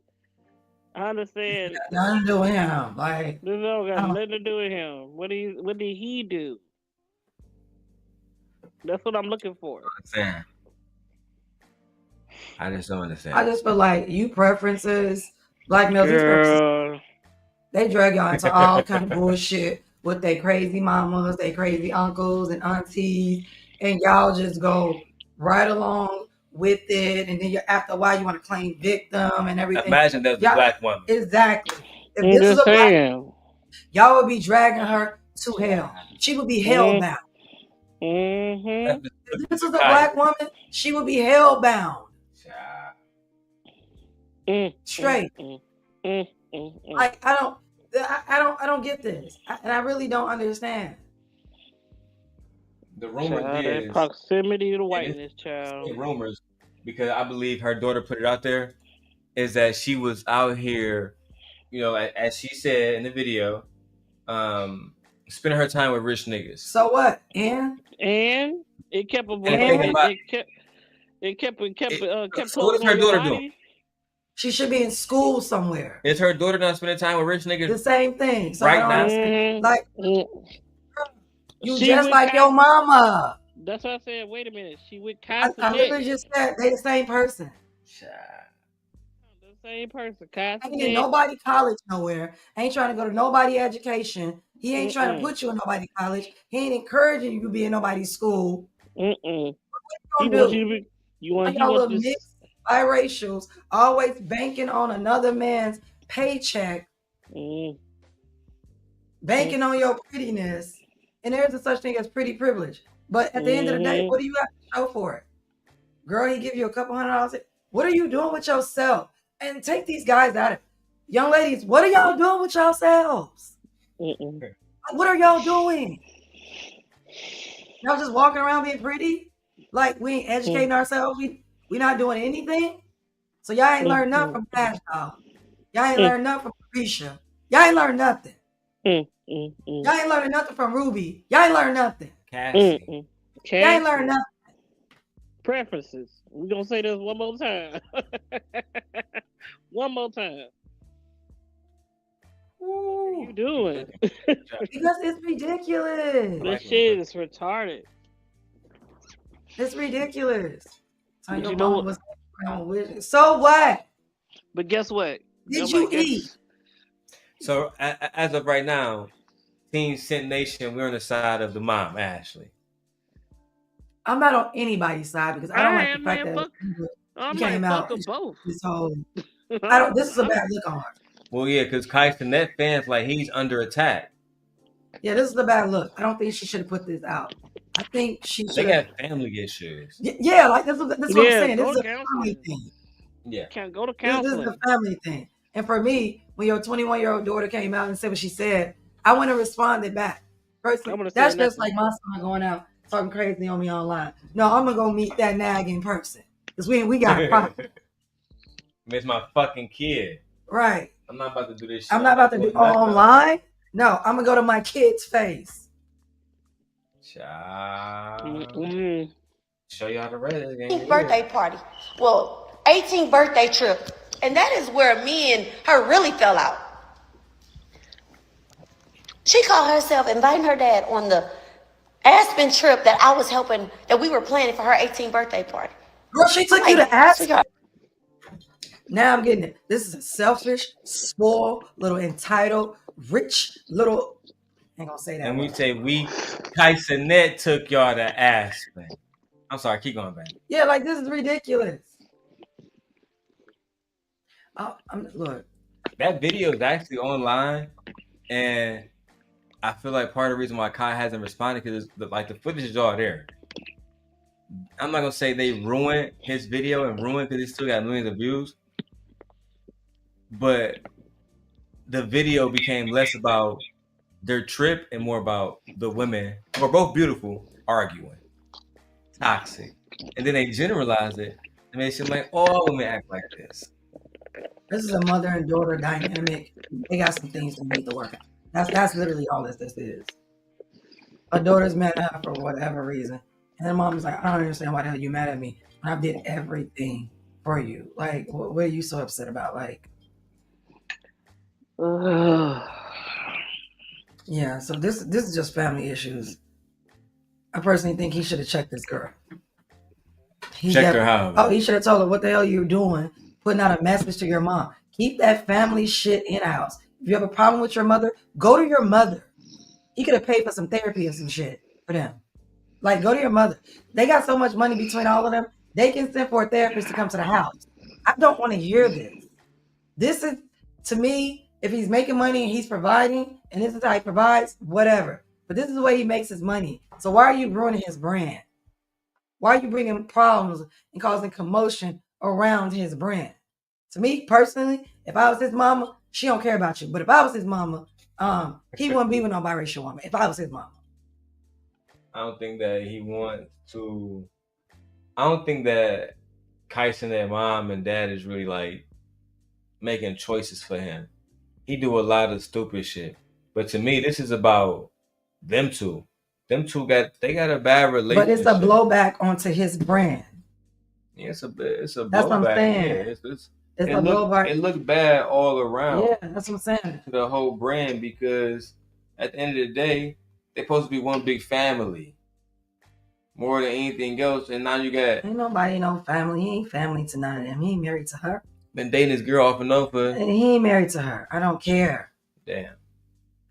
She was that important, he would have married her. But he didn't. Wasn't he just with another girl?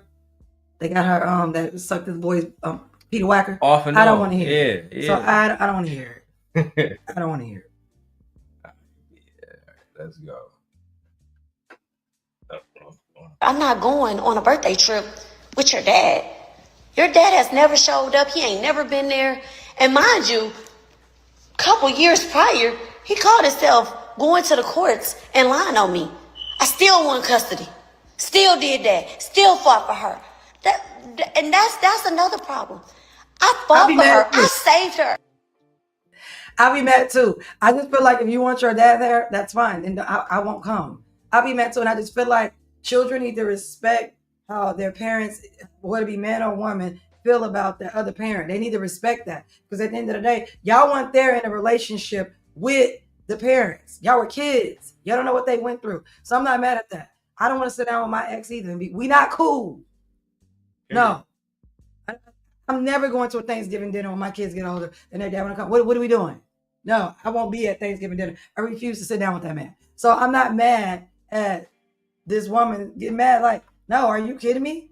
So he could just pop up and you can just, again, this goes back to what I say. They hate the parent that stayed and praise the parent that wasn't there, that abandoned him and left. What kind of complex would lead? Like I said, I don't understand that. I don't understand that either. It always happens. I just don't get it. But I'm not mad at her for that. And you don't have a right to be upset with your mom because she doesn't want to sit down with your father who betrayed her and who left her struggling. Like, what are you talking about? You weren't there. Especially if you're gonna hit her with the surprise, yeah. Like I recently did that with my mom and it went completely bad. Now I don't regret it, but I understand what people were saying that maybe I should have warned her. You know what I'm saying? But in that situation is different. I definitely would never warn my mom with a surprise visit with my dad. God rest his soul. I would have never did that. Right. That's what I'm saying. Like I that. would never did No, that. Because I know for a fact they don't care for each other. that shit would have It went left. They don't care for each other. And I think like the fact that she's saying that, your daughter knows that her mother doesn't care for her father. Right. And the thing about it doesn't seem like your daughter it seems like your daughter's very male centered. Extremely male centered. That's what it seems like. Yeah. Yeah. Gabrielle was disobedient. Gabrielle was going down the wrong road. I fought for her. The year my baby was born, he's 6 now, was a really hard year. That year I gained a baby. I gained my custody of my niece, and Gabrielle started cutting up. So I'm in court for this.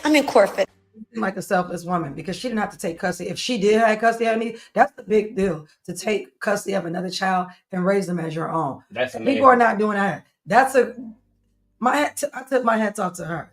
Like seriously, that is a big deal, to take on another child that isn't your children, to love them, provide for them, nurture them. That's a big deal.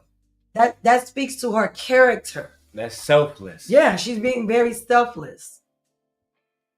With her pocketbook, with her time, with shelter, like everything. Like, yeah, with her guidance, like what? That speaks a lot about her character. Also about her morals and principles and everything too. That was her niece. The niece could have went to foster care, but what she said is absolutely not. My family member would not be out there. Yeah. And she took custody of her niece. That's something I would do. Never mind, Tien told you that? Yeah. So like, no. Yeah, this is family problems. I'm coming across a selfish, entitled brat of a child. Yeah. Who is impacting her boyfriend's KaiCanet business in the same way Travis Hunter's girlfriend is impacted his. Yeah. Biracials. Anyway. Preferences. Oh yeah, I guess that's a better word. Preferences. I'm fighting for my life. Like, girl, you was on the internet doing wild shit back then. And your dad, all he did was enable you. Like, Gabrielle never tried the disobedient slick shit with me. She knew because I was on her. All this, you didn't feel love, girl, you knew I loved you. I ain't play with you. I ain't play about you.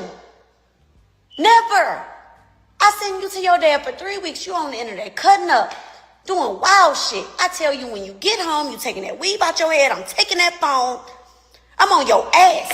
I never gave up on you. I used to have to, literally, y'all, I used to have to, because I'm not going materialistic, because hands down, I did that.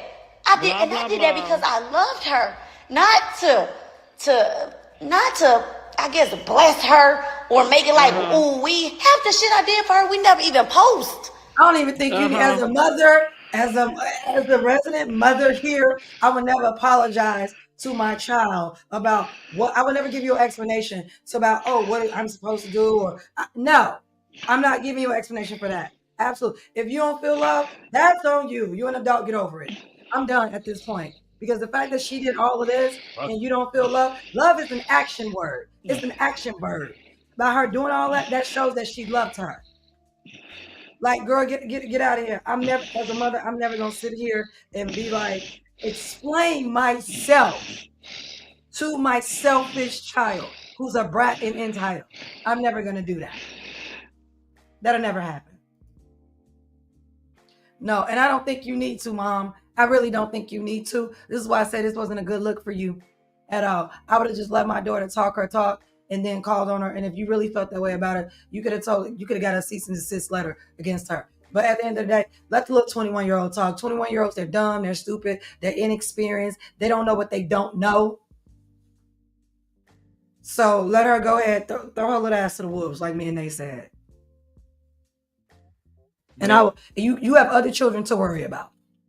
And that's why we focus.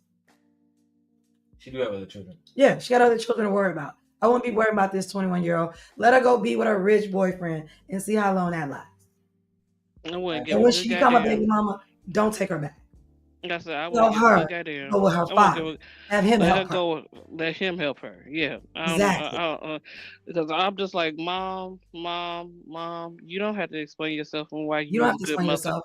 Not at You all. don't have to explain yourself to her. I said, I wish my mother would explain herself to me. Yeah. If I know as a grown now as a 35-year-old grown woman with the things that my mother did for me, I would be a fool to sit here and think that my mother had me out on the streets, destitute, prostitute myself or anything. I'd be a fool, knowing damn well that's not nothing that my mother did. I I would be think a fool. I don't like. Don't you ever women, especially single mothers that did it by themselves. Don't you ever explain yourself to no selfish ass little child. boy or girl. Don't you Exactly. don't you ever explain yourself to them. You lucky you How made you it. did. You lucky that you still alive. And Because I Darren, could have you been a too. shitty ass parent I I said think it she because confusing discipline with with lack of love love. Yeah. because her father will allow Her her, to do whatever she wanted to do. well, He not didn't just do discipline her. whatever she wanted to do. He didn't discipline her. She would do He didn't put boundaries in. streams, Right. TikTok, stuff like that. He didn't put any boundaries on her. He didn't have any expectations and and standards. when was her father around though? Because according to the mom, the father was never around. So when he when did did he come know? around, He didn't When have no when restrictions. That's what I'm saying. what? Because he And wanted for her to. her He wanted her to like to him. feel love. Right. And that's not uh love, That's not baby. love, girl. that's not Love is love. discipline, Love Structure. get the structure. structure. Yeah. Yeah. She's still a child. She said. That's my point. She's That's what I'm still trying to get you to understand. she's This is still a a kid. child we're dealing with. That's what I'm saying. Her mentality, yes, she's 21, but guess what? She's really 17.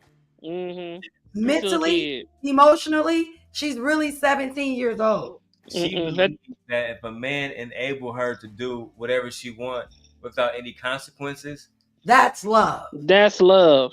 That's not love. You don't even realize that your father wasn't there, so he wants you. He wants you to like him. So he's Mm-hmm. not gonna put any.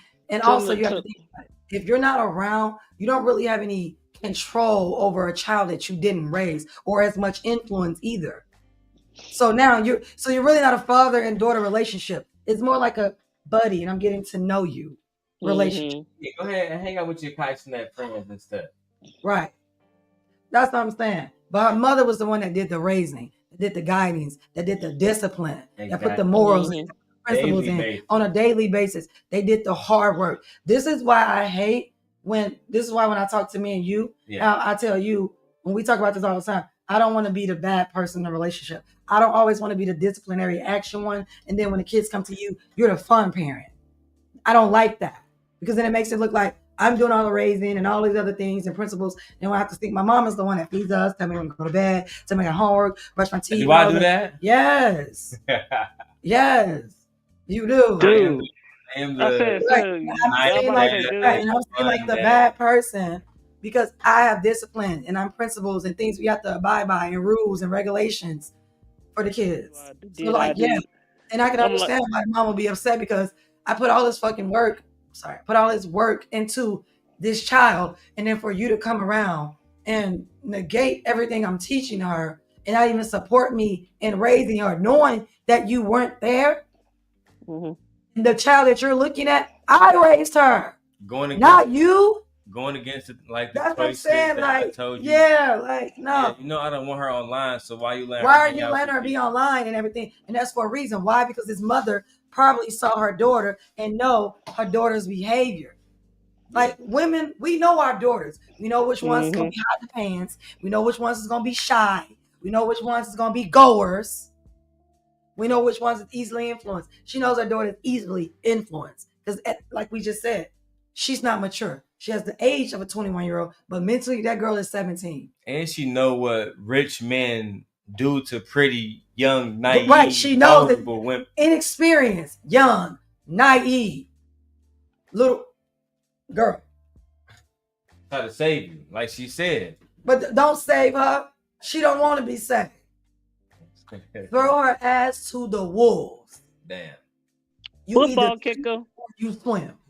You sink or swim. Don't you come to me. Don't you cry to me. I won't be worried about her. I got other children to worry about. Mm-hmm. I wouldn't. Because clearly, about this, children know where their needs are met. Children know which parent to go to if they fall on times, if they need good advice, whether you and they have a good relationship or not with them. They know where to go. She'll be back. She gonna need her mom way before she need that dad that was never there. Or KaiCanet. Or KaiCanet, exactly. Because that's gonna be over. You think he's gonna be with her when he's 30? They're 23 and 21. You know how many times you're about to change between the age of 20 and 30? 1,000 times. Look like we lost Nate. I think she gonna come back. I'll drop the link. But shout out to all 30 of y'all who watching and not saying nothing. We love y'all. Let's go. Never. I never live for the internet. That's why I think I'm taking this shit hard. Anyway, let me not get off track. I sent Gabrielle to her dad. She tripping, acting wild, disobedient. And Gabrielle, you know you don't want me to post the stuff you was doing, and I won't. And I won't. But if I did, Mr. KaiCanet, you will know, baby. The woman that you in love with, that's me. That's me shining through her. And by the grace of God, I thank that. But Gabrielle was tripping and her dad was enabling her. Her dad literally went to the courts and lied on me and said I abandoned my child. When my whole text thread is, where's my kid? Where's my kid? And I'm thinking, oh my God, I gotta fight with this man who don't even show up. And when you show up, all you do is bring chaos and drama. He don't love Gabrielle. He don't love that child. And this is a woman that's tired. Yeah, this woman's tired. She's beyond tired. Yeah, he never loved that child. He never loved her. Yeah, she's beyond exhausted. That's why she should just let it go. Walk away. Ain't nobody got time for that. Go raise your other kids. You still cute. Good body. Girl, I would get back out there and live my best life. Okay? I would not let this little 21-year-old whose brain is not even done developing get on my goddamn nerves. Absolutely not. Not me neither. This would be something that you don't want to listen? Okay. Deuces. Nigga, make sure you're taken care of. But you won't get no Christmas gift, nothing, no extras. Don't come over here. Don't come over here. Child. Let's keep going, man. Shout out to Black Dye, everybody watching. And she's at this critical age. And all I'm doing is fighting for her to save her. And I did. This man went to the courts, lied and said he served me, and said that I abandoned my child because he didn't want to take his ass up the road, 35 minutes now, the border from Houston, from Louisiana to Houston, where we from. It's a courthouse about a good 45 minutes away.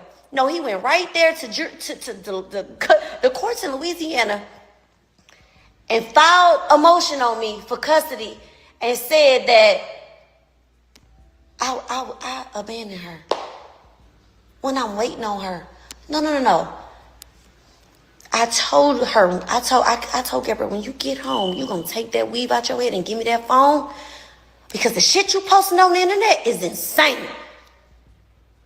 Gabrielle, no, if you can't say a mama ain't love you when she ain't never.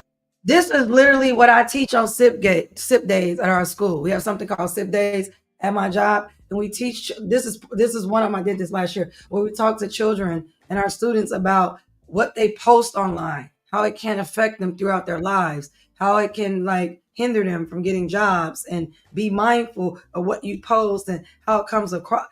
This is the real thing. She's being a parent. She's trying to protect her. She's trying to protect her, and she's being a parent. It just seems like, Gabriella, you were a horrible child. You were an awful child. You were a terrible daughter. That's what that sounds like to me. She's easy to manipulate too. Very easy. It seems like it. Because the fact that you're 21 now or whatever, and your dad comes back around and he's saying all this stuff about your mom and you don't shut it down, even if you mad at your mom, shut it down. First off, you ain't been around. So however you feel about my mom, that's between you and her. But you're not going to disrespect my mama in front of me, regardless if I don't like my mother or not. But her daughter ain't got them type of balls. Because you know who daughter does? My daughter do. I'm not with people who disrespect my mom. Period. You know what I'm saying? Me and my mom, we go through a lot, and she hard to deal with, but she my mom. You only get one of those in life. That's the way this shit works. This is ridiculous. Like, this is a mother who seems like she really cared. But I'm gonna tell you, sis, right now, from a mother to another mother, let it go. Let her go. Save yourself. Save yourself. You got her to adulthood. You did your job. Now let her go. You have that other child to guide that wants your guidance that you took in, your niece. I will focus there. You said you had a 6-year-old a couple of years back or whatever. I don't know if that you have kids like 7 or 8 now. I will focus there. And then I look at you. You cute. That body is right. It is tight. That rack up top is sitting good and pretty. So I'm pretty sure the bottom is even better. So I wouldn't even be worried about this phase. I would get on back out here and do me. Yeah, the mom's fine. Yeah, I wouldn't even be worried about her, sis. Throw her little ass to the wolves and let her learn. I just feel like if this was a 15-year-old, 16-year-old, I feel differently. But this is not. This is a 21-year-old. She's grown. She's an adult. So she can buy liquor. We're good. And another thing, sis, she'll be back. She'll come back. Because what happens is us daughters, we get older too. And we realize that our mothers were right. Shout out to Don. Don, if you're watching right now, you was right. We love you, Don. We love that's my mom. She was right. You know, so. Even when she was wrong, she was right. She was right. Give up on you? She fought for you? If I would have left her in Lake Charles, Louisiana, I guarantee you right now, she'd be somewhere pregnant for a bum. Lake Charles, Louisiana? Maybe you should have. That's where you was born, girl? You ended up meeting KaiCanet? Hold on. Where is that at? Yeah, hold on. What's the population of Lake Charles, Louisiana? The estimated population for the city of Lake Charles, Louisiana, is around 81,700 as of 2023. Small population. Do any millionaires or billionaires live in Lake Charles, Louisiana? It is often hard to confirm who exactly currently resides in a city, but the billionaire David Philo, co-creator of Yahoo, was raised partly in Moss Bluff, a nearby community, and some prominent wealthy local families and business owners also have strong ties to the area, though not at the billionaire level. Still giving small hick town. Yeah, definitely. Small hick town. Louisiana? No. Because that's exactly where she was going. I flew there brokenhearted because I couldn't believe she was abandoning me and she was leaving me because I wanted better for her. Anyway, I flew to Houston, got a car, went to Lake Charles, complete in the blind because I've never been served, so I really don't know what's going on. Her dad is telling me it's too late. Still never telling me he went to the courts. So I had to get an attorney. The attorney had to find out what's going on. I've hired me an attorney within less than 72 hours later. I had custody back. I fought for her. Gabrielle was, that's just one story. When you sit around and say that your mama you never felt love, you have spread me thin. You have worn me out in ways that I tell my younger kids that my little two, I tell them, mama ain't got it in her no more. Yeah, see what I'm saying? Look at that. You're starting to become exhausted with this older child. Let it go. Give that energy to your other children. Like, let it go. Like, she's starting to become exhausted with this situation. Let it go. Yeah, it's literally, move on. Literally It's draining you. Like, it's taking from your life force. This is sad. Like, move on. Like, yeah. And I get it where it says like, oh, this is my child. This is my daughter. I want to help. I completely understand that. But at some point, these children become adult children and you need to let them go. And when I say let them go, is she 21? She thinks she grown. She thinks she got in the bag. She thinks she knows shit. Let her be grown then. Let her be grown then. Because what we do know is she don't know shit. She's a And fucking she's a child. And she will find out soon enough. As she gets older and she has her experience as far as life goes. But no, for me, you don't need to do any of this. I agree. And the fact that you fought for her so hard and as a child. Look at how that shit turned out. That's what I'm saying. Like, for what? Why did you go get a lawyer to pay for it? I would have gave her to his ass. And it sounded like he never really wanted her. It's not like he just wanted to get back at you.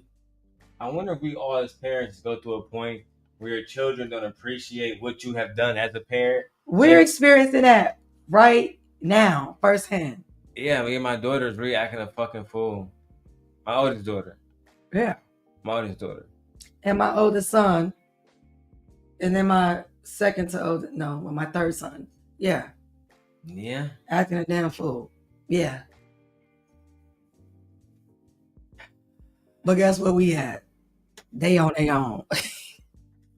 And we love them. We love them. And if they call us, we'll pick up. But I'm not wasting my time, right? I'm not chasing them. I can't chastise niggas that think that they know more than me. I do. So you got it. Do you? Have life. Do you? Do you? If you want to cut up, if you want to wrestle, you want to dazzle, there's the door. I'm not fighting. I'm not doing it no more. I'm sorry. I like your But dog. this kid sit around and say she wasn't loved. Didn't feel love. Yeah, that was the most trying year of my life. That's crazy. I go through so much. This woman love that girl. Still love her. This woman loves that child. This woman loves that daughter. Yeah. She literally loves her child. This is why I say it's a good mom. And I don't think there's anything wrong with a mother defending herself on her raising of a child. I have no problem with a mother coming out and I just don't like that she did it here. I don't like that. I'm okay with her defending herself, but I just don't like that she came online and had to do it here. I have no problem with a mother defending her parenting. She should have just called her daughter. Yeah, she should have just called her daughter. It shouldn't be something that's highlighted all over the internet. No, it shouldn't be. I have no problem with you defending your parenting. Because if you knew you were a good mother and you knew you did everything to be a good mother, and the thing about it is, I feel like children don't understand, we're not perfect. Parenting doesn't come with a handbook. It doesn't come with right or wrong. Every child is different. You don't know how children are going to turn out. You don't know what you don't know. So for me, it's like parenting is it's like uncharted territory. Right. You know what I'm saying? Like you're navigating it as you go. So for me, she did everything right that she could possibly do. And in my mind. And then she said she loved her. She said she did all of these different things and probably other stuff that we don't even know about. To me, love is an action word. So it seems like to me, she exhibited a lot of actions to show that she loved her daughter. And you know, sometimes you just get selfish ass little children. You get selfish ass brats. I mean, that's what happens sometimes. And sometimes people don't appreciate what you do, period. No, they don't. Whether it's, children, no matter who it is, people can show you, like, even in relationships professionally, a boss and a worker, they cannot appreciate, like, look at how the unions are working right now and fucking protesting against corporations because they don't feel appreciated. That's just what it is. I think for me, she don't want your love, don't give it to her. Remove your presence and let her be on her own. I will remove my presence. Personally, me. And leave the child behind? You're not leaving her behind. She's 21. She shouldn't even live in a house with you. She's going out of her own life. So, in my mind, remove your presence. Fair enough. Let's go. Well, shit, I don't get on this app and look for sympathy. I don't get. This shit is just crazy. This shit is just crazy to me, y'all. Like, it's heartbreaking. Y'all don't even really see me on the net. On the internet. I don't get on here. I get on here every day and ask for sympathy, beg for sympathy, tell y'all my problems and all that. I don't give a. Listen, Lord forgive me. I don't give a. I wake up every day and handle my business. I'm just in disbelief. And I'm so disappointed in my daughter. Like, I don't know who she is. Like, the shit she is doing is just the shit she's like, to feel abandoned by your kid hurts. Was I perfect? No, nobody's perfect. That shit do sound bad, man. To feel like you've been abandoned by your kids, bro. Like, I don't know, man. It's a tough feeling to bear because, like, even when me and Ali got into it, I don't feel like I was abandoned by her. You still on my phone playing. You still text me whenever the fuck you need me. We still covering bills for these children. We still covering bills for children that don't need us. Exactly. You can't make it. We still take care of their bills. Exactly. So it's just like, I think she's like really emotional right now. And you should be talking to your girlfriends about this. You ain't got no friends. You ain't got nobody you trust. You ain't got nobody you can trust. You should be talking to your homegirls about this. Somebody that you can be private with. Yeah. And vulnerable with. Yeah. Because this shouldn't be on the internet. I think she's sad as fuck. I think she's sad that her daughter is very naive and allowing men to put. Her daughter is easily influenced. Doesn't take much, and she Clearly. knows that. And she knows that. She go against her own mom. Mother. Exactly. That's she knows saying. that.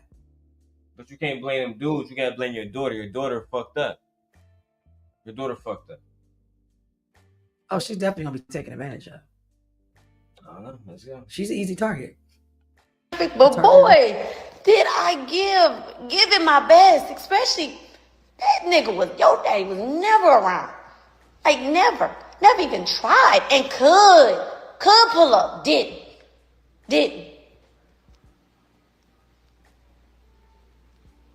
It's just like, I don't know why she wanna like do me like this. I feel like she has never really cared. Stop trying to figure it's like, damn, out. do you?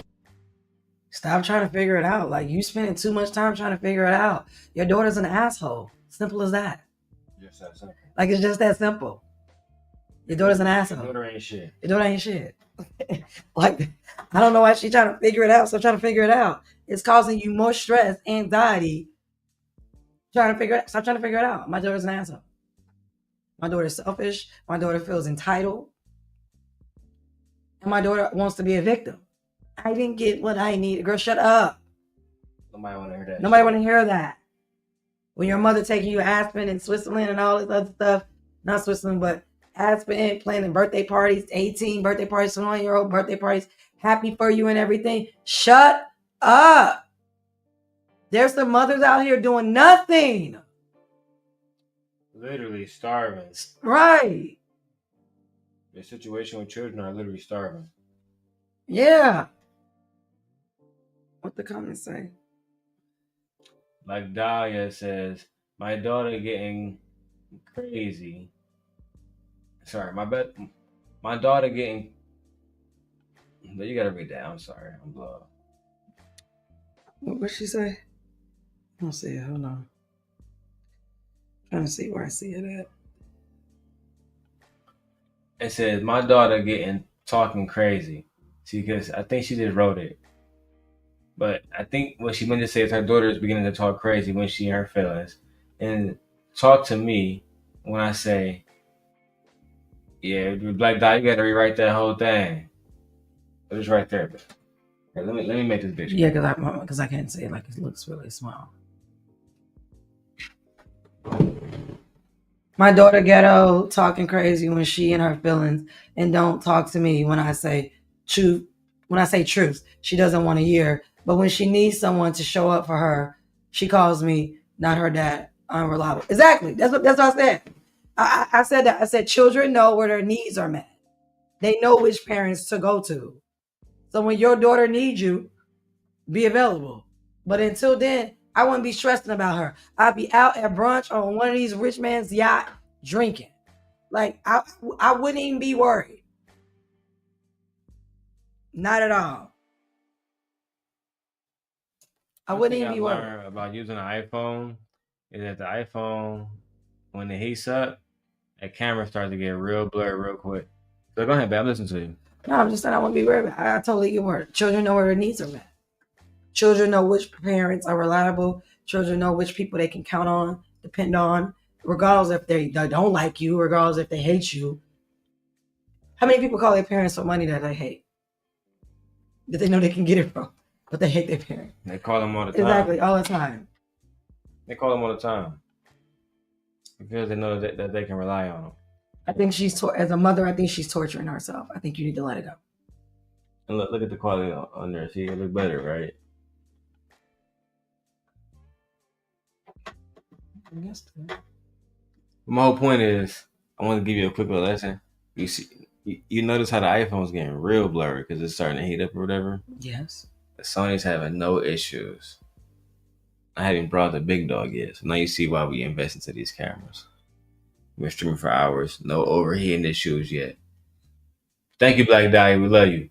Let's get back to this video. You even love me? Like, it's like she chastises me, and I'm gonna be honest with y'all. A lot of it, in my opinion, stemmed from when I had another daughter, when I had Scarlett. I think Gabrielle was 12 years old when I had Scarlett.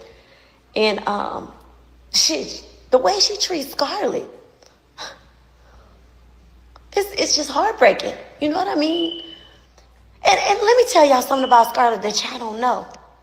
Scarlett was completely abandoned by her biological, let's just say, sperm donor, because I didn't want to be with him no more. Because You niggas ain't shit. You males ain't nothing. So she got pregnant by two different exactly. niggas. And again, like, and I know what the red pillars and she chose poorly. No, it's too many males in the community that's shitty. That ain't good males. That's the problem. It's not when I use males in a term loosely. And I mean in the most disrespectful way. I really do. Like, this is crazy. Back to back. This is crazy. Over time though. Over here, she said she has two of the children. Yeah, but yeah, like still this both is crazy. black Like, men. yeah, They both did the same. They both did the same thing. Which goes to show that a lot of black men are not really trying to. I really believe married, black men are very anti-family. I wholeheartedly believe that. They're literally anti-family. You think so? Yes. You literally have Paul Pierce telling people to see if she's loyal to go cheat. In my mind, why are we even testing loyalty? Why are we giving women like, just be with your woman? Like, Paul Pierce is a fucking bandit. Nobody cares what he say any fucking way. He's a fucking fool. He's an idiot. He's tall, slinky, unattractive. He's 50. 50 old, never been married. Don't nobody want you. You washed up, you used up. He don't look good at 50. He don't even look good at 50. That sperm is disgusted. It's shriveled up. We can't do nothing with it. It probably has Down syndrome in it. That sperm got Down syndrome in it. Probably got diabetes attached to it. No, you can't make this shit up, low key. I don't know, man. Shout out to everybody that was watching us tonight. We closing in about 10 minutes. We're going to the last topic, which is Detroit elected their first, woman to be a mayor ever in almost 400 years. But let's go. Because I got a boyfriend. Scarlett goes through like that beautiful little girl that y'all see with that bright smile all the time. Goes through life. She don't even know who her dad is. She don't even know his name. She don't even know his face. He completely left her just because I didn't want to be with him and got a boyfriend. But you went through her just because I didn't want to be with him. What? Hey, whoa. Hold the fuck. Wait a minute. Wait. First of all, you're not gonna speed past that like you didn't just say what you just said.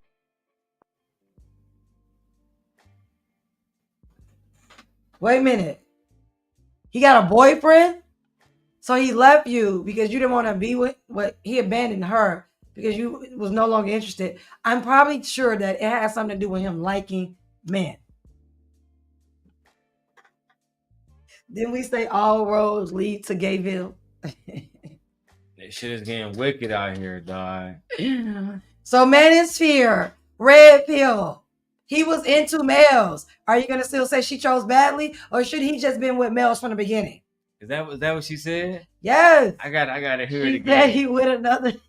Is that what she said? She said he with a I'ma have man to now. spark this blunt, man. Yeah, oh my God. She said he's with a man now. Take the wine. Oh.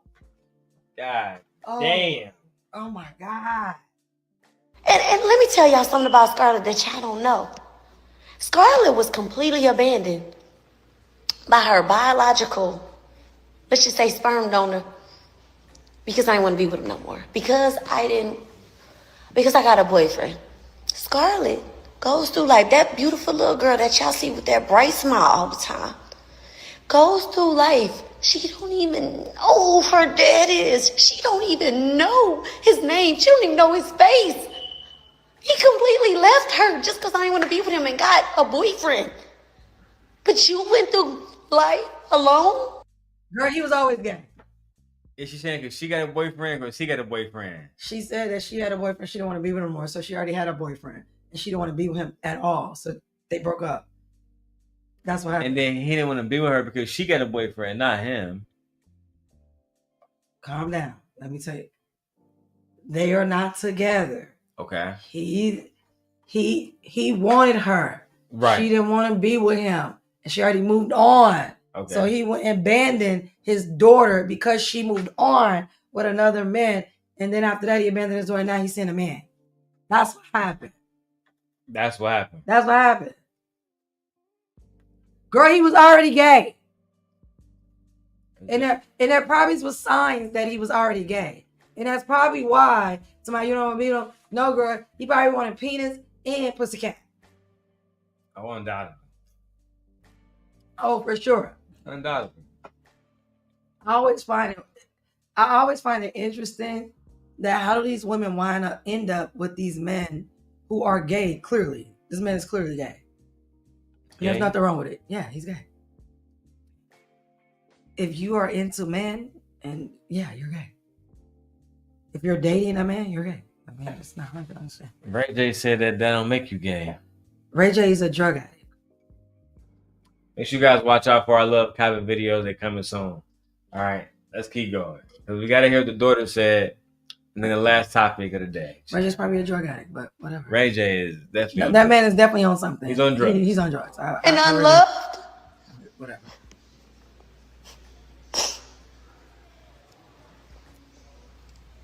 She also called out KaiCanet, alleging that he had researched Gigi and her circle and had advised her to distance herself from her. I'm going to skip that part and go back because this is where the part where she alleged that KaiCanet did research on her and found out that she was like a hoe back in the day or whatever. Allegedly.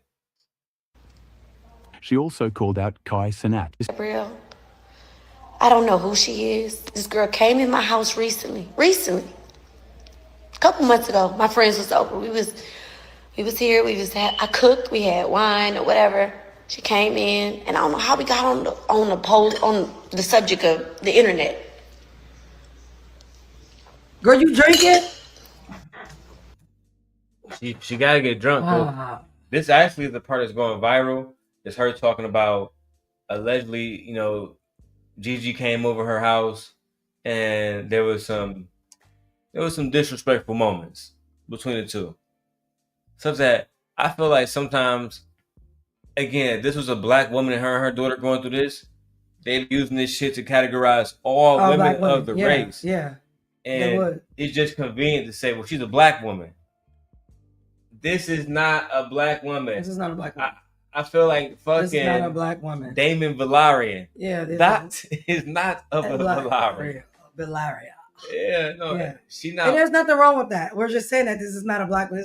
This is not a monoracial black woman. And when I say monoracial, I mean she doesn't have two black parents. I don't think there's no need to attack black women. Right. There's no need to attack black women. And use her. Yeah. That's my point. Yeah. There's no need to use this woman as a way to attack black women. I think this is just a white Latina. I agree. I just watched one. Okay, but go ahead. I think this is a white Latina. I'm gonna check on kids. All right, let's watch some more. Gabriel looked at me in front of my friends and told me, I think we need to keep our relationship off the internet. So all of y'all who in my messages saying you ain't post us and since this and this and that, our relationship off the internet. Then she follows up with, oh yeah, and Kai said, yeah, Mr. KaiCanet said, told my daughter, my baby, that he did his research on me. That he did his research on me and her best friend. Now, who her best friend is, y'all, I really don't know. I know Gabrielle friends, but who the best friend is, I don't know. But best friend, he said, you too. He said that he told my baby, that if she hung out with me or her best friend, that he did his background on us. She hung out with us. It's so hard to even fucking say that her reputation would be ruined. I was just mind blown. Like, pause. You see, that's the problem with these degenerate males. A lot of these niggas, and y'all see, I've been on stream with my wife all night long. A lot of y'all want to control women. Y'all want to control what women do. Y'all want to control who they hang around. And to tell a woman that's dating you that she can't hang around her mother because her mother has a bad reputation is insane.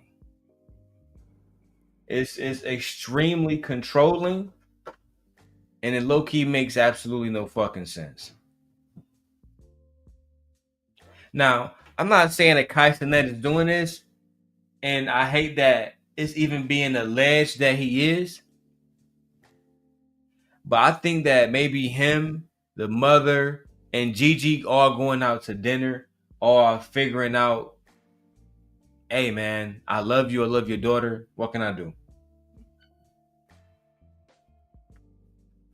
I love you, I love your daughter. What can I do? How can I make this right? And if you can't do that, then you gotta let this shit go. Now I see I got some other people in the chat. I'm gonna drop the link for you, Black Dahlia. Let me know what you think, man. Let me know what you think, man.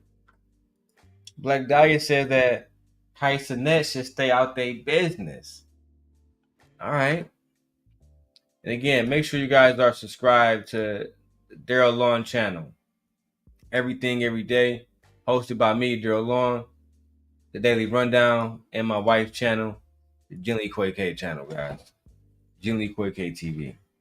All right. If you want to see the biggest booty on the smallest, oh, you back, babe? My bad. Yeah, man. Show him, babe. Yeah.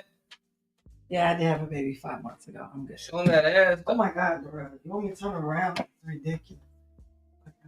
Damn, Michi. Look, we got 400 watching now. Look, son. 400 niggas just jumped in. Thirsty as hell. All right, so she said that KaiCanet was there, and he told her that. So I guess she was there in person. So it's really hard to say it didn't happen. But apparently, she's not supposed to be around her own daughter. Let's hear more. You want to? Should I go back? Okay. And then when I think about this, like over the past couple of days, like KaiCanet, all you do is sit down with women of different sorts, different kinds, you know, different backgrounds, different reputations. All you do is sit down with rappers with different reputations. You love a sit down, but you telling me you never thought to sit down over a glass of water with me. And that's cool. You know what I'm saying? You ain't even sit down and have. That's what I'm saying, but I think it's crazy that he hasn't sat down with the mom and just have a conversation. Yeah. Tell her you love her. Tell her that, like, I talked to your mom plenty of times. Just if nothing else to say, hey, I love your daughter. I love you. I want to do what's right for our family. I want to bring us together. Why haven't you done that, Kai? Oh, he's a young nigga. He's too focused on his relationship to He don't actually care. foster. He's focused on. He's too busy. He's too busy focused on his business to actually focus on anything else. Yeah, he don't care.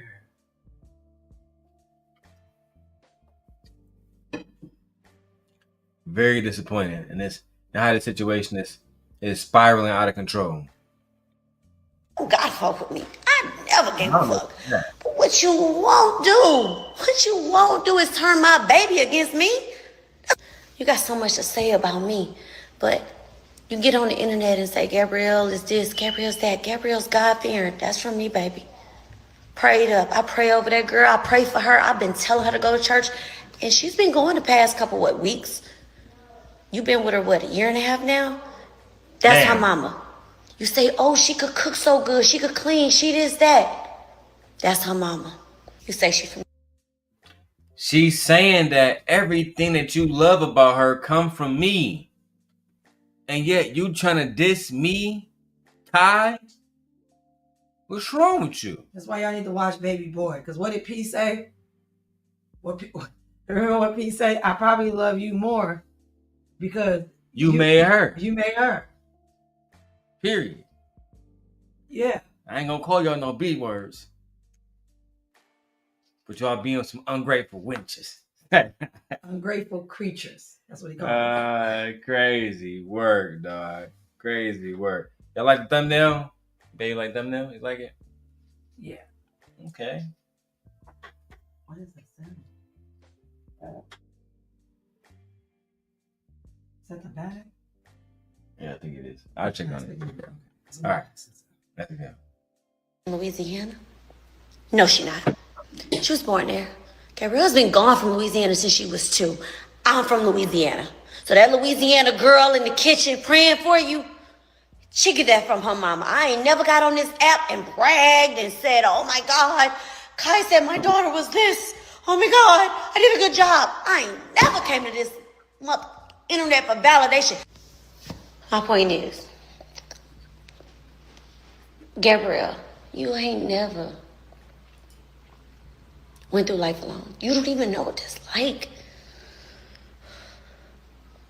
The way you treat me, the way you treat your siblings, the way you treat us lately. I don't know who you are, boo. I pray whatever your little heart desire. I've always been praying for you to have the desires of your heart, and you know it. Just my birthday before last, when I had the red dress on. Yes, she's on my page with the red dress. She posted me. She came over. She cooked. She made me breakfast. She sent me to the spa. That's my baby. She posted me. She said, happy birthday to my rock. 6 months later, she get with this dude. I'm happy for her. You know what I'm saying? But it's just like ever since this is going on, I don't recognize her. She ain't never went to the internet and said before that she just felt alone and this, that, and the other. And now that you got this internet attention, that's what you doing? We ain't gonna do it. All right. So Black Dia's come up to defend her point. Black Dia, talk to us. Hey, y'all. Hey, how y'all doing? Hey, sis. You like our production? You like how we switching cameras and shit? I do. I've been watching. I just be quiet sometimes because I be doing shit, moving around. You know how I do. But yeah, this situation as a mother, it's really bothersome to me. I only have one child, my daughter, and Okay. and she's 25 now. And so she's only a couple years older than this young lady is.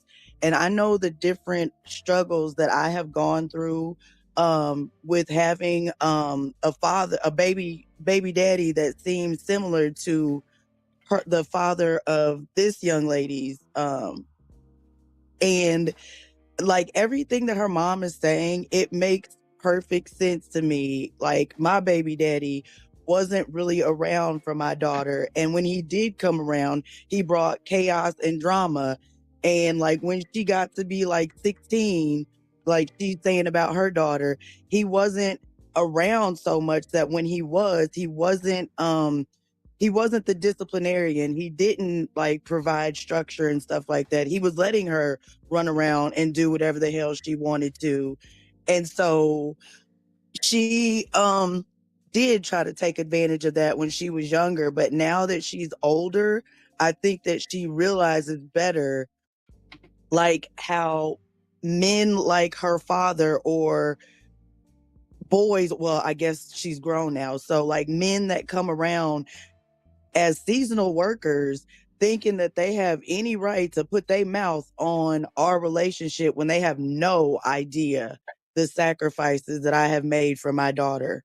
And my daughter is a spoiled brat like this little girl seems to be. She is a mama's girl, spoiled. But I think that it's wrong. I think KaiCanet needs to mind his business.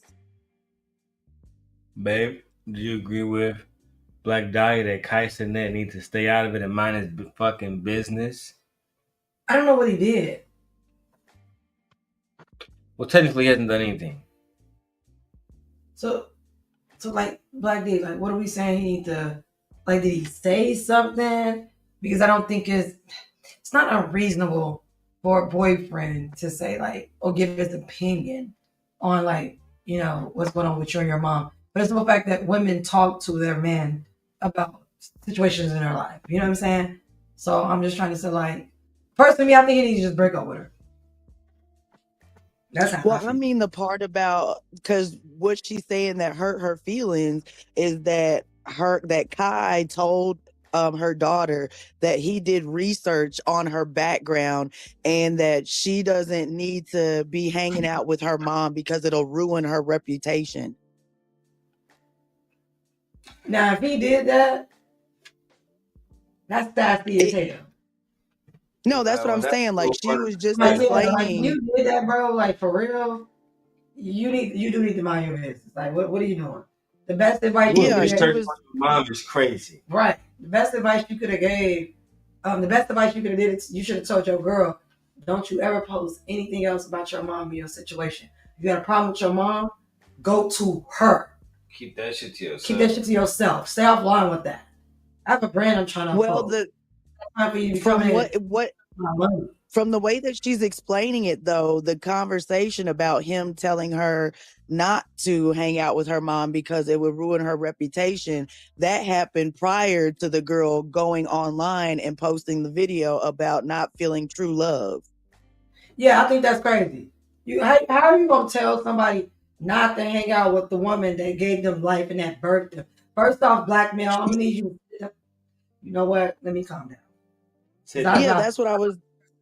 I'm gonna need you. That was my point because, yeah, she was saying that he brags about the things that he likes about her, and she's like, "Well, if you like her cooking, she got that from me. Like that's me, right? Yeah, that's me. So you don't want her to be associated with me online. I raised her." And the fact that he's never even had a conversation with her mom, but he's passing judgment on things that he found out on the internet that might not even be true because he ain't never talked to that woman. He's so immature. That's why when Darrel's like, "You don't know who KaiCanet?" I don't care. He ain't talking to me because he's a clown. He's a fool to me. When I think of KaiCanet, I think of my sons. That's what I think. 20-year-olds, that's stupid. And the fact that, like, I mean, I'm not trying to be mean, but you could put a bag on KaiCanet's head. Yeah, he got money, and especially her mom being as pretty as she is at her age, she's trying to protect her daughter from things that she probably went through with men trying to use her, trying to fix their inner issues with a bad bitch. She don't want her daughter to have to go through that. And the fact that it seems like Kai is trying to isolate her from that protection, that's a problem for me. That's predatory, right? That's what abusers do. That's the whole problem. They isolate you. That's what abusers do, yeah. And it seems like he's using that girl. Like, it seems like she is easily manipulated. She does seem to be male-centered. And Yeah, that girl, the Gigi, she's very pretty, but KaiCanet, you could put a bag on his head.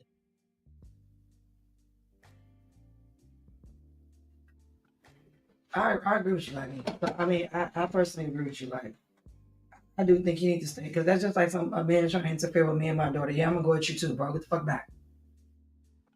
And I do agree with you, Michi, that like I wouldn't be online feeling like I got to explain myself and my parenting to everybody else.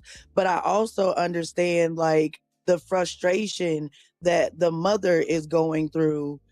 Like she probably did try to call her daughter, and because her daughter knows what she did by putting out that video and saying that she didn't feel true love, like that was kind of odd to me that she put it that way, true love. Because when I think of true love, I think of romantic relationships, not like parental, if that makes sense. Yeah. Like I think of a Disney fairy tale when you say my one true love. Well, I'm gonna let y'all give y'all final thoughts on the whole situation. Not final thoughts for the show, but final thoughts on the whole situation between KaiCanet, Gigi, and the mom Ashley. Because mine is that I think the family got to find a way to come together somehow, some way. KaiCanet is the man of that family. He is not family. No, damn, No. it's over. Damn, That ain't her husband. it might be one day. Okay. Damn. But that day is not today. That's just her boyfriend. That's right. Exactly. He's a seasonal worker. Look at this cute photo of them in the thumbnail. You don't like that? That's why I said he needs to put a bag on his head. Right, that don't mean nothing to us. Damn. All right. She makes him look good. And I really hope that little girl or that young lady, that young woman does not end up being his trophy fantasy that it seems like he's trying to mold her into. I hope she takes the I'll time show you out what she looks to like, actually. babe. I don't know. Like when you say trophy fantasy, you Like mean I don't really, I personally don't consider her a trophy or fantasy. I don't think he's all that cute to me or whatever, and I don't think she's all that cute to me, whatever. But for me, I just feel like I see these girls every day. So I see these women every day. She like the average girl walking down the street to me. Yeah. Yeah, she like the average girl walking down the street to me. And she's skinny as hell. Yeah. So like, yeah. So for me, I just feel it's not. I don't even feel like it, but I just. It's denim not even worth for dressing. All right. Yeah, I don't even feel like I don't feel I'm like about to he transition. using him. I don't feel like he using her. I like the only thing I really do like about it is that they're age appropriate. You know what I'm saying? So, has she been 18? I'd have been like, yeah, this is a problem, bro. For real. Yeah, but she's 21 and he's 23. They're age appropriate within like less than 4 years of each other. So for me, I just feel like, in my mind, he's stupid. Because I'm not gonna let you come in here and bring drama into my business. Absolutely not. Think about it. If he worked at McDonald's, would you want your girl coming to McDonald's bringing your at your work? Of course not. not. Exactly. What if you owned your own business? Would you want her coming up to your job causing problems? Or if you was a doctor, do you want to come up to the hospital? Or if you was a teacher, do you want to come up to the school? Like, you're bringing drama to his business because you are immature and you can't go talk to your mom about the way you feel. So you want to go online and berate your mother, the parent that stayed, that gave you love through action, not just words alone, through action. And she seemed like she really freaking cares. I would throw this little bitch to the wolves. I'm tired of selfish children. I'm over it. I'm disgusted by selfish children. They feel entitled. You know what? Throw them to the wolves. And I mean this with all due with respect. Fuck them kids. Do you laughing? But I'm dead serious. Like, I'm tired of children coming of age. I'm tired of children coming of age and disrespecting the parent that stayed and that tried and that loved them and gave them their very all. Because she could have threw your little ass to the service. She could have threw your little ass to the streets. She could have threw your little ass in foster care, but she didn't. She kept you and raised you. But let her drive to the wolves. Throw her to the wolf pack. Who cares? Because he's not gonna marry her. She'll be a baby mama soon, especially if she continues to mess around with black males. She will be one. And with that being said, we're gonna move on to Detroit elects their first black woman in 400 years.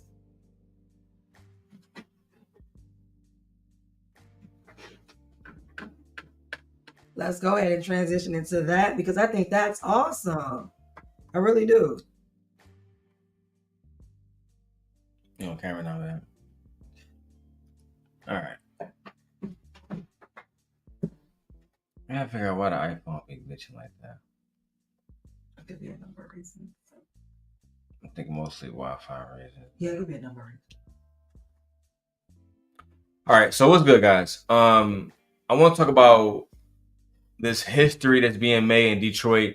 Detroit just elected their first woman mayor ever. And I'm talking about, of course, Mary Sheffield, daughter of Horace Sheffield, the famous pastor. Here are the facts. On November 4th, 2025, Mary Sheffield absolutely dominated the Detroit mayoral race. She won with a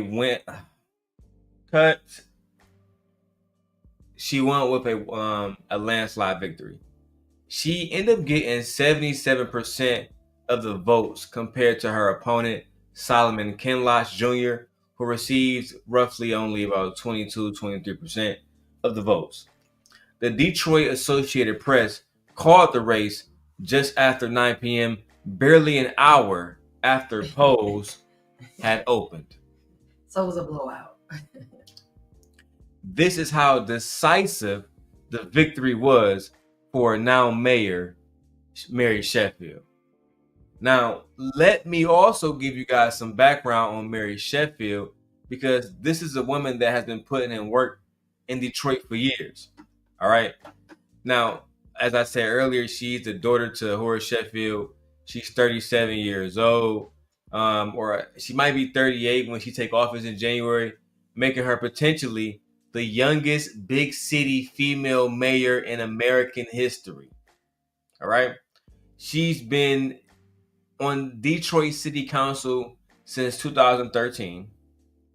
And when she was, I think, just 26 years old, she became president of the Detroit City Council. That was back in 2022. During her victory speech at the MGM Grand Casino, Mary Sheffield also said something extremely powerful and very impactful, and it's something that resonates with most Detroiters. She said, throughout Detroit's 324-year history, 75 mayors have led the city, and not one of them has been a woman. 75 mayors has led Detroit through poverty, crime. Don't get me started on Kwame Kilpatrick. Keep going. Let's move forward. Right? Let's not talk about him. In 324 years, Mary Sheffield was the first woman to hold this position as Detroit mayor. She's replacing Mike Duggan, who has been Detroit mayor since 2014 and decided not to run for re-election because he's running for Michigan governor as an independent. He gonna lose. He probably will lose. And Mike Duggan also endorsed Mary Sheffield, calling her, and I quote, the most qualified person, the most prepared person for the job is going to be our next mayor, Mary Sheffield. All right, so we also had to talk about what Mary Sheffield plans to do and how she's focused on three major things in Detroit in her first year. All right, that first thing is going to be raising income for Detroit residents. That's extremely important. How are you gonna do that?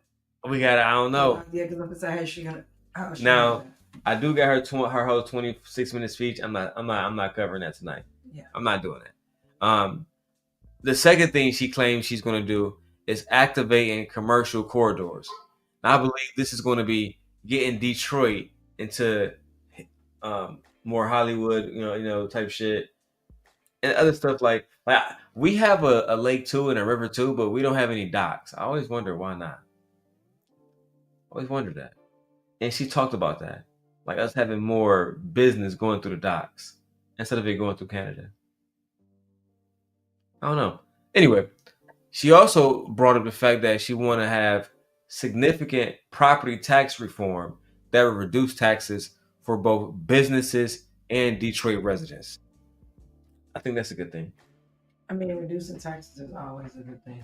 But what you gonna do about when the city freezes and it floods? See, that's what I want to know. What do y'all do about when your residents can't get the work? I got reduced taxes, but yet the greenery, or what we call it, vegetation, is growing out of control. And then every individual is responsible for it instead of the city being responsible for it. Like I don't like the fact that when I ride through Detroit, it's dirty looking to me. It doesn't look clean. I see all these abandoned homes. I see the landscaping has overrun every neighborhood. No one takes landscaping seriously. Your streets are horrible. So it's just like, what do you, and on top of that, what are you going to do about the crime? Because for y'all only to have maybe 600 to 700,000 people, y'all crime is too high. So that means you're the mayor, you're in charge of the police. So you have to look into them because they need to do their jobs. And I feel like Detroit police don't do nothing. So for you to bring business, I guess, like into Detroit, first off, y'all have to get the optics look bad. When I ride through Detroit, I'm not impressed at all.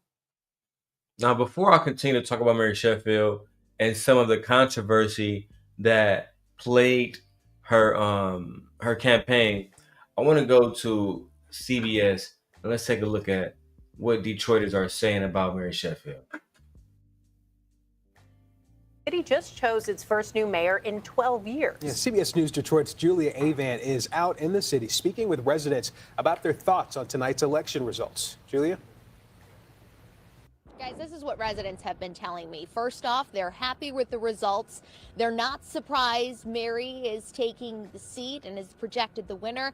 And they also say that she deserves this. One of the things that I kept hearing is that she's held a leadership role in the city of Detroit. She served recently as city council president and has been involved for 12 years. They spoke very highly of her, and they also spoke very highly of her opponent. They never spoke poorly about Reverend Kinloch. They like that he's been a positive influence in the community. He's done a lot of charitable work. He's a great pastor, but their only concern is that he's never held a political role. But now that, like she just said in her speech, she's ready to get to work, I asked residents what they want to see her do. Well, actually continue what is going on, maybe do a little better, as far as the inner cities are concerned. Downtown is vibrant, which I love. I live downtown here, so I love that, This is that's the problem. These are not the people of Detroit. Like, this is... No, let's say he is. Only thing you care about is seeing downtown look prettier. Right, like, what? Do you not care about education? Right. Do you not care about public safety? Transportation. Like, do you not care about these different things? The schools. Y'all schools ain't the greatest. And here's what's interesting, babe. During the final days of Mary Sheffield's campaign, she voted on city contracts worth millions of dollars for a demolition company who the CEO allegedly she was dating. And she had to go and she had a court date in front of the ethics board because people felt like she used her position to help her boyfriend. So that you say what? Men do this all the time. Did the president not just do it? That's how I feel. Or are we mad? Nepotism is alive and well. in so many areas. So why are we? Is he qualified to do the job? Does he have credentials? Does he have experience? Now, this is the first interview that Mary Sheffield has done. This is the interview I wanted to do with my wife. Sorry, this is the reaction I want to do with my wife. Let's break it down. Mayor-elect, what does it mean to be the first woman to lead the city of Detroit as mayor? I mean, you made history big time. Thank you. And I just owe so much gratitude to the residents of Detroit. I feel a huge weight of responsibility to ensure that we actually deliver now for the residents of Detroit. It was such a significant moment yesterday to make history, to show generations of women what we can do and lead as women. Now it's about executing and delivering for this great city. So I'm very excited to get to work. We're already starting our conversations around transition work, which will be deeply rooted in community, and just excited to ensure that Detroit continues to rise higher. I know you have a lot of work to get done. You have to pick your team in the whole 9 yards, but what will you as mayor tackle first? You know, I think for me, some things that are kind of ripe and ready to go is ensuring that we're launching the Office of Gun Violence Prevention, ensuring that we get that office up and running, which really addresses gun violence from a public health lens. I think that's a great. I said it, like it's dangerous in Detroit. Y'all don't be literally doing that. just said I that. literally just said that. Y'all need to fix that because I don't know. I don't know how she's gonna bring businesses and people back to moving into Detroit until you get that violence under control. Yeah, shit is wicked out there. Yeah, and the thing about it is, actually, remember when we was talking about Michigan? When I was talking about Kalamazoo, stuff like that, cheaper taxes. It's way cheaper Safer. living, like safer. But the thing about it, I was like, we can't move to Michigan, right? Because I don't feel safe. Because like niggas in Detroit can travel to Michigan Yes. any given time and just pull up. That's what niggas do in Michigan. Like that's what I'm saying. Like she needs to get that Detroit under control with that crime rate Yeah. and with petty crimes. People taking crime into their own hands. And the reason why people take crime into their own hands because Detroit police do nothing. I didn't even try to do nothing. They just be around. Yeah, it's like they're worthless. You need niggas that's serious out there. Like, yeah, I need to know that if a woman is abused physically, when Detroit police show up, y'all need to be fearful that when Detroit police show up, they need to understand that, oh, they not playing. Kind of like in Nevada, when Metro come, nobody want to deal with Metro because they know they're not playing with you. I hate to make this fucked up comparison, but the same thing with ICE. Yeah, nobody want to deal with them. Nobody want to deal with them boys. Yeah. Them boys serious. Yeah. Real like, serious. So it's like, yeah, you got to do something with that crime rate, the gun rate, people drive-bys, people taking their rights to get justice however they feel is necessary because the system will let them down. You know, That's so not cool. That's not cool. That's vigilantism. Yeah, and y'all's is running rampant. Yeah, I think Detroit police might have the worst police. I think in the country. Yeah, I think they're the worst ones in the country. Yeah, they don't do nothing. Nothing. Let's see. Shout out to the mayor. And it continues to put funding and intervention to ensure that we're addressing it from the root cause. Secondly, we're going to continue to build our relationships with the school system, our educational system. Exactly. Our superintendent. Did I not say that? Yeah. I literally just said, what y'all gonna do about these schools? Because why would people move in and want to raise families if they can't send their children to schools that are good, funded, good teachers? So why would I, as a teacher with a master's in education, with a special ed endorsement, move to Detroit? And I have kids of my own. I can put them in the schools because the school is bad. So why would I risk my children's education? And then why would I go into a school district that I can be harmed or possibly unalive or robbed? No, or that could happen to my children. So yeah, you will never be able to recruit me with a master's degree and with a bachelor's degree. Well, I wouldn't come to your state. I wouldn't come to your city because I don't feel safe. It wouldn't be fruitful. It wouldn't be fruitful for me, right? I wouldn't thrive there. So yeah, you need to address that. Kids bringing weapons to school and fights in school and no disciplinary action. Your residents are horrible. They don't discipline their children. Like, yeah, you need to fix that. I agree. I'm 2 for 2 right now. No, absolutely not. I'm 2 for 2. I think that nobody wants to move to Detroit because of these different reasons. Yeah. Everyone I know that moves away from Detroit says they'll never go back. Everyone. There's not one person I know that says, yeah, I'll move back to Detroit. No. They don't want to. They don't want to. For good reason. Yeah. I know a lot of people. Yeah, I was just. They said it would never go back. Yeah, I don't know this lady, but like Michi said, the first thing that I was thinking about is the level of crime in Detroit. Because when I think of Detroit, I think of Naziah Harris and different cases like that. And like she said, I would never want to move to somewhere like that with children where you do not feel safe. And if the police aren't doing their job, like where I live, it's not as big as Detroit, it's a much smaller town. But what I have noticed about police that aren't doing their job, they probably are into the criminal activity of the city. That's why they're not doing anything to stop it and fix it. Fact. So she probably does need to check in on the police department and see what the hell is going on and why they're not handling the crime better than they are. And yeah, if the schools aren't up to par, no, I don't want my kid going there either. So Exactly. you're not gonna bring money into a city where the crime is out of control and the schools are terrible. I agree with you. I agree too. I mean, that's just my thoughts personally as a mother. That's two of the first things that I think about whenever it comes to where I want to place my family. Yeah, I don't want our children going to. I mean, I already told Michi this. I don't want our children being in Detroit anyway because it's just dangerous. It's more dangerous than it needs to be. So why go out there?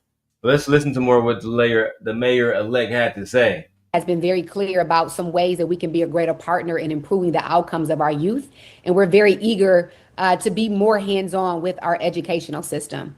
And then lastly, when it comes to neighborhoods, I would say we are looking at ways to bring government back into the communities so that residents have the ability to access city government within their own rec centers and within libraries and churches and things of that sort. So we're looking at ways that we can make government more accessible.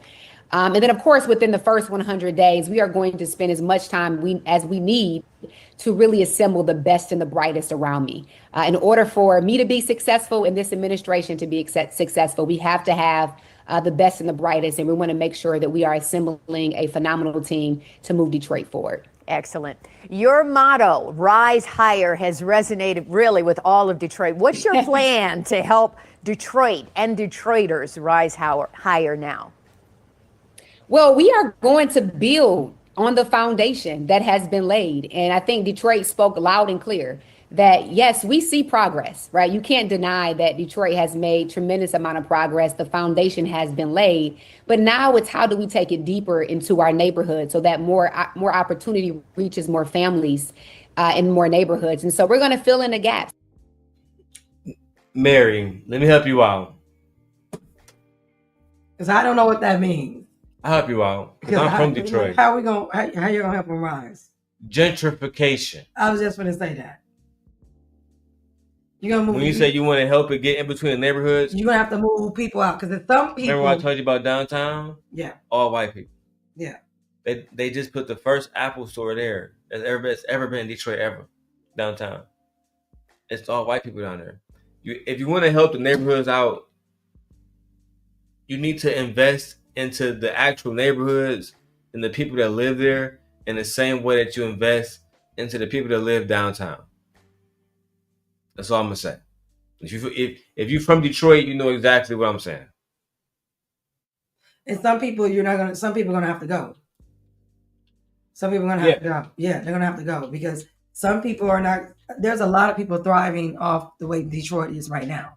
Yes. They like the way the ecosystem is. You're going to have to clean it all the way up. You're going to have to clean it all the way up. If you want to revive the city, bring in revenue to your state. Some of y'all friends gonna have to get arrested. Some of y'all friends gonna have to be arrested. Yeah. Some of y'all friends gonna have to be convicted. Some of y'all friends gonna have to move to other parts of Michigan or out of Michigan. Or leave Michigan. Or leave Michigan entirely. Yeah, because that's the only way you're gonna be able to revitalize Detroit as a whole city. Y'all got a lot of work to do. Mary, do you know how many abandoned buildings y'all have? And how many areas that don't have lights? Let me show you something. That's crazy to me. The first thing she got to do is get rid of Kim Worthy, or bring somebody else in. Because I'm pretty sure you heard about this story, and this I'm gonna finish the video of her talking about like what she want to do, but this is very important to me because we have daughters. So a woman in Detroit went viral about 9 years ago. And let me tell you why. Because she found 11,000. Oh, I remember this. 11,000 untested grape kits. Yeah, sitting in a warehouse somewhere. Yeah, decomposing. In Detroit. I remember this. Work. This is a big deal. But for some reason that day, I just didn't feel right about going. But I went on and went. And all I know, it was this gentleman approaching me real fast. He was walking up behind me real fast. And he grabbed me. He wrapped his arms around me, put the switchblade knife to me, and he said, "Bitch, walk." And as I'm walking past, I'm passing my grandmother's house. He took me about behind an abandoned building, you know, and he raped me, and I just kept pleading with him for my life not to kill me. I want you to count to 20, and when you get through counting to 20, you could go. So I think I made it to 15, and then I ran straight to my grandmother's home. And that was the first time I ever seen my grandmama cry in her life. She wrapped her arms around me. She said, "It's gonna be okay." They did the rape kit. They took the evidence and they sealed it up, and that was it, you know. No follow-ups, no calls, no anything.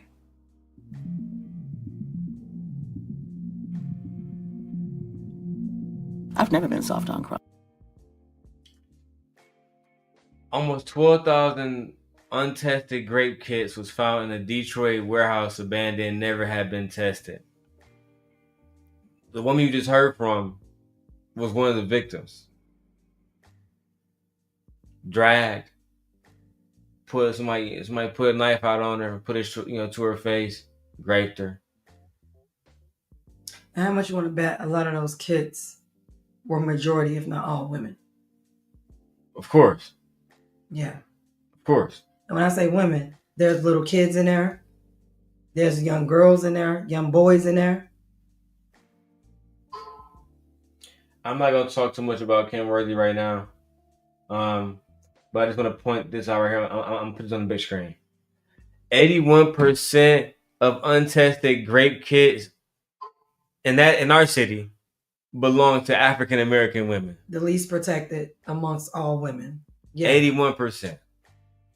I just want that to be a fact that I showed from Elle Magazine, who produced this video. But nevertheless, you let you bandits tell it. Black men are defending everybody. And they protect everybody, right? Everybody is being defended and protected. Child. The mayor has to fix that. She has to fix the rape. Child. She has to fix the grape culture within Detroit. She's gonna have and cleanse it all the way through. And what she should do is have every last one of them kits tested. That's what she should do. I agree. And we still know that for people who don't know, that a grape kit is extremely uncomfortable and very intrusive about a woman's body. Yeah. They literally take pictures all inside of their vagina, and like it's very uncomfortable and very intrusive for a woman, for anyone in that matter. And imagine doing a grape kick on a child. Yeah. Yeah, like they take pictures of everywhere on your body. They take samples from your body. They take hair it's so much. It takes I think it's over 45 minutes for the kid to actually, and there's only specialized people are trained because it's so, what do you call it? When something is so like uniquely defined, I can't think of the word. When it's very, I'm not sure. It's very tedious, time consuming, and detail oriented. There's only a certain amount of people are trained to actually execute a grape kit. Because if you don't have a grape kit specialist there, they have to go to another hospital, or they have to call someone in, because not everyone. It's not just like going to the hospital and they're taking pictures. No, they literally bring a whole kit, a box in, and it's like steps. Some of them take hours to complete. So like a victim has to literally sit there and go through that. They take your follicles underneath the nail. They scrape underneath they take stuff from your body, inside of her body. What about if it's her mouth, her vagina, her anal area? Like it's so yeah. And so for a victim to sit through that and you not test the kit, so that means, and a lot of those kits are probably from the same offender because he hasn't been caught. Oh, and the fact that you can pull a knife, no, you have to stab me. A knife? Nah.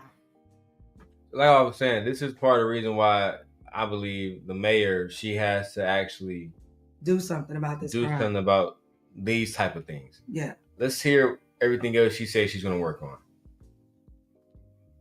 Have issues around housing. We want every resident to have access to quality, affordable housing. We still have to address the issue of poverty and homelessness in Detroit. And we have to ensure that more investment comes back into our neighborhoods. And so this transition process is really going to hone in on those gaps so that we can find out strategic ways that we can day one begin to build on that foundation and ensure that Detroit continues to rise higher. I saw so many people celebrating with you last night, dancing, and just so happy for you, your family, and the city. What did Detroiters say to you after your big win, personally? When they walked up to you, what did they say? Just congratulations. You worked so hard for this moment. We are with you. You deserve this. And just really just the love and support that we're standing with you. You know, this was one step winning, and now the next step is ensuring that you are successful and that the city is successful overall. So just a lot of support to ensure that Detroit is with me along this journey, and excited to tackle the issues that are ahead. Wonderful. Now, I know you answered this in another question, but I'm going to ask it again. How are you going to tackle crime right now, especially all of the shootings in Detroit? Well, the chief actually was at the event yesterday. We have a great relationship. We're already talking about ways that we can continue to put funding into our community violence intervention work, begin to expand some of the work that we're doing now with youth intervention, and continue to support the men and women of DPD. She don't know. The problem of Detroit and solving crime is too extensive for her. And for anybody in the mayor's seat, you need federal attention. You need federal attention. To say that she's going to support DPD means that we're not going to get that. It's like nothing about to be done. Nothing. They're not going to do anything. They don't want to. No, they're still benefiting from the streets. They getting paid by Lord knows who. Trust me. If you want anything done, she needs to work with either this president or the next. That's what I'm gonna say. We're going to continue to look at best practices around the nation, but Detroit actually is leading the way in the way in which we're being innovative in how we address gun violence in Detroit. And so I think really launching this Office of Gun Violence Prevention will provide the resources and support on the ground in high crime areas that I think will really provide a holistic approach to gun violence. And so very excited to work with our chief and begin to implement some of my really proactive measures that I believe is helpful to address gun violence in our city. Wonderful. Have you taken a moment to just sit back and reflect on your journey to get here? I mean, thinking about your dad, your grandfather, your mom. Have you reflected yet? A little. I plan to hopefully do that over the next few days a bit more. It has been very busy. And I do at some point want to just pause, let it all in, and reflect as we get ready to continue into this journey. So I have a little bit, but looking forward to do it more. Okay, just a couple more questions.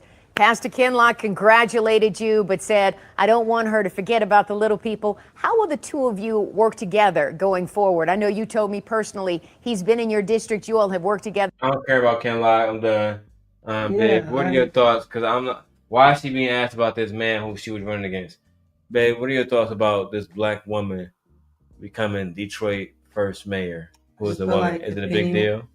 Yes, it is a very big deal. And I feel like if anyone can revitalize Detroit, it will come by way through a black woman. Period. Especially when it's been working on city council for the last 20 years, basically. Yeah.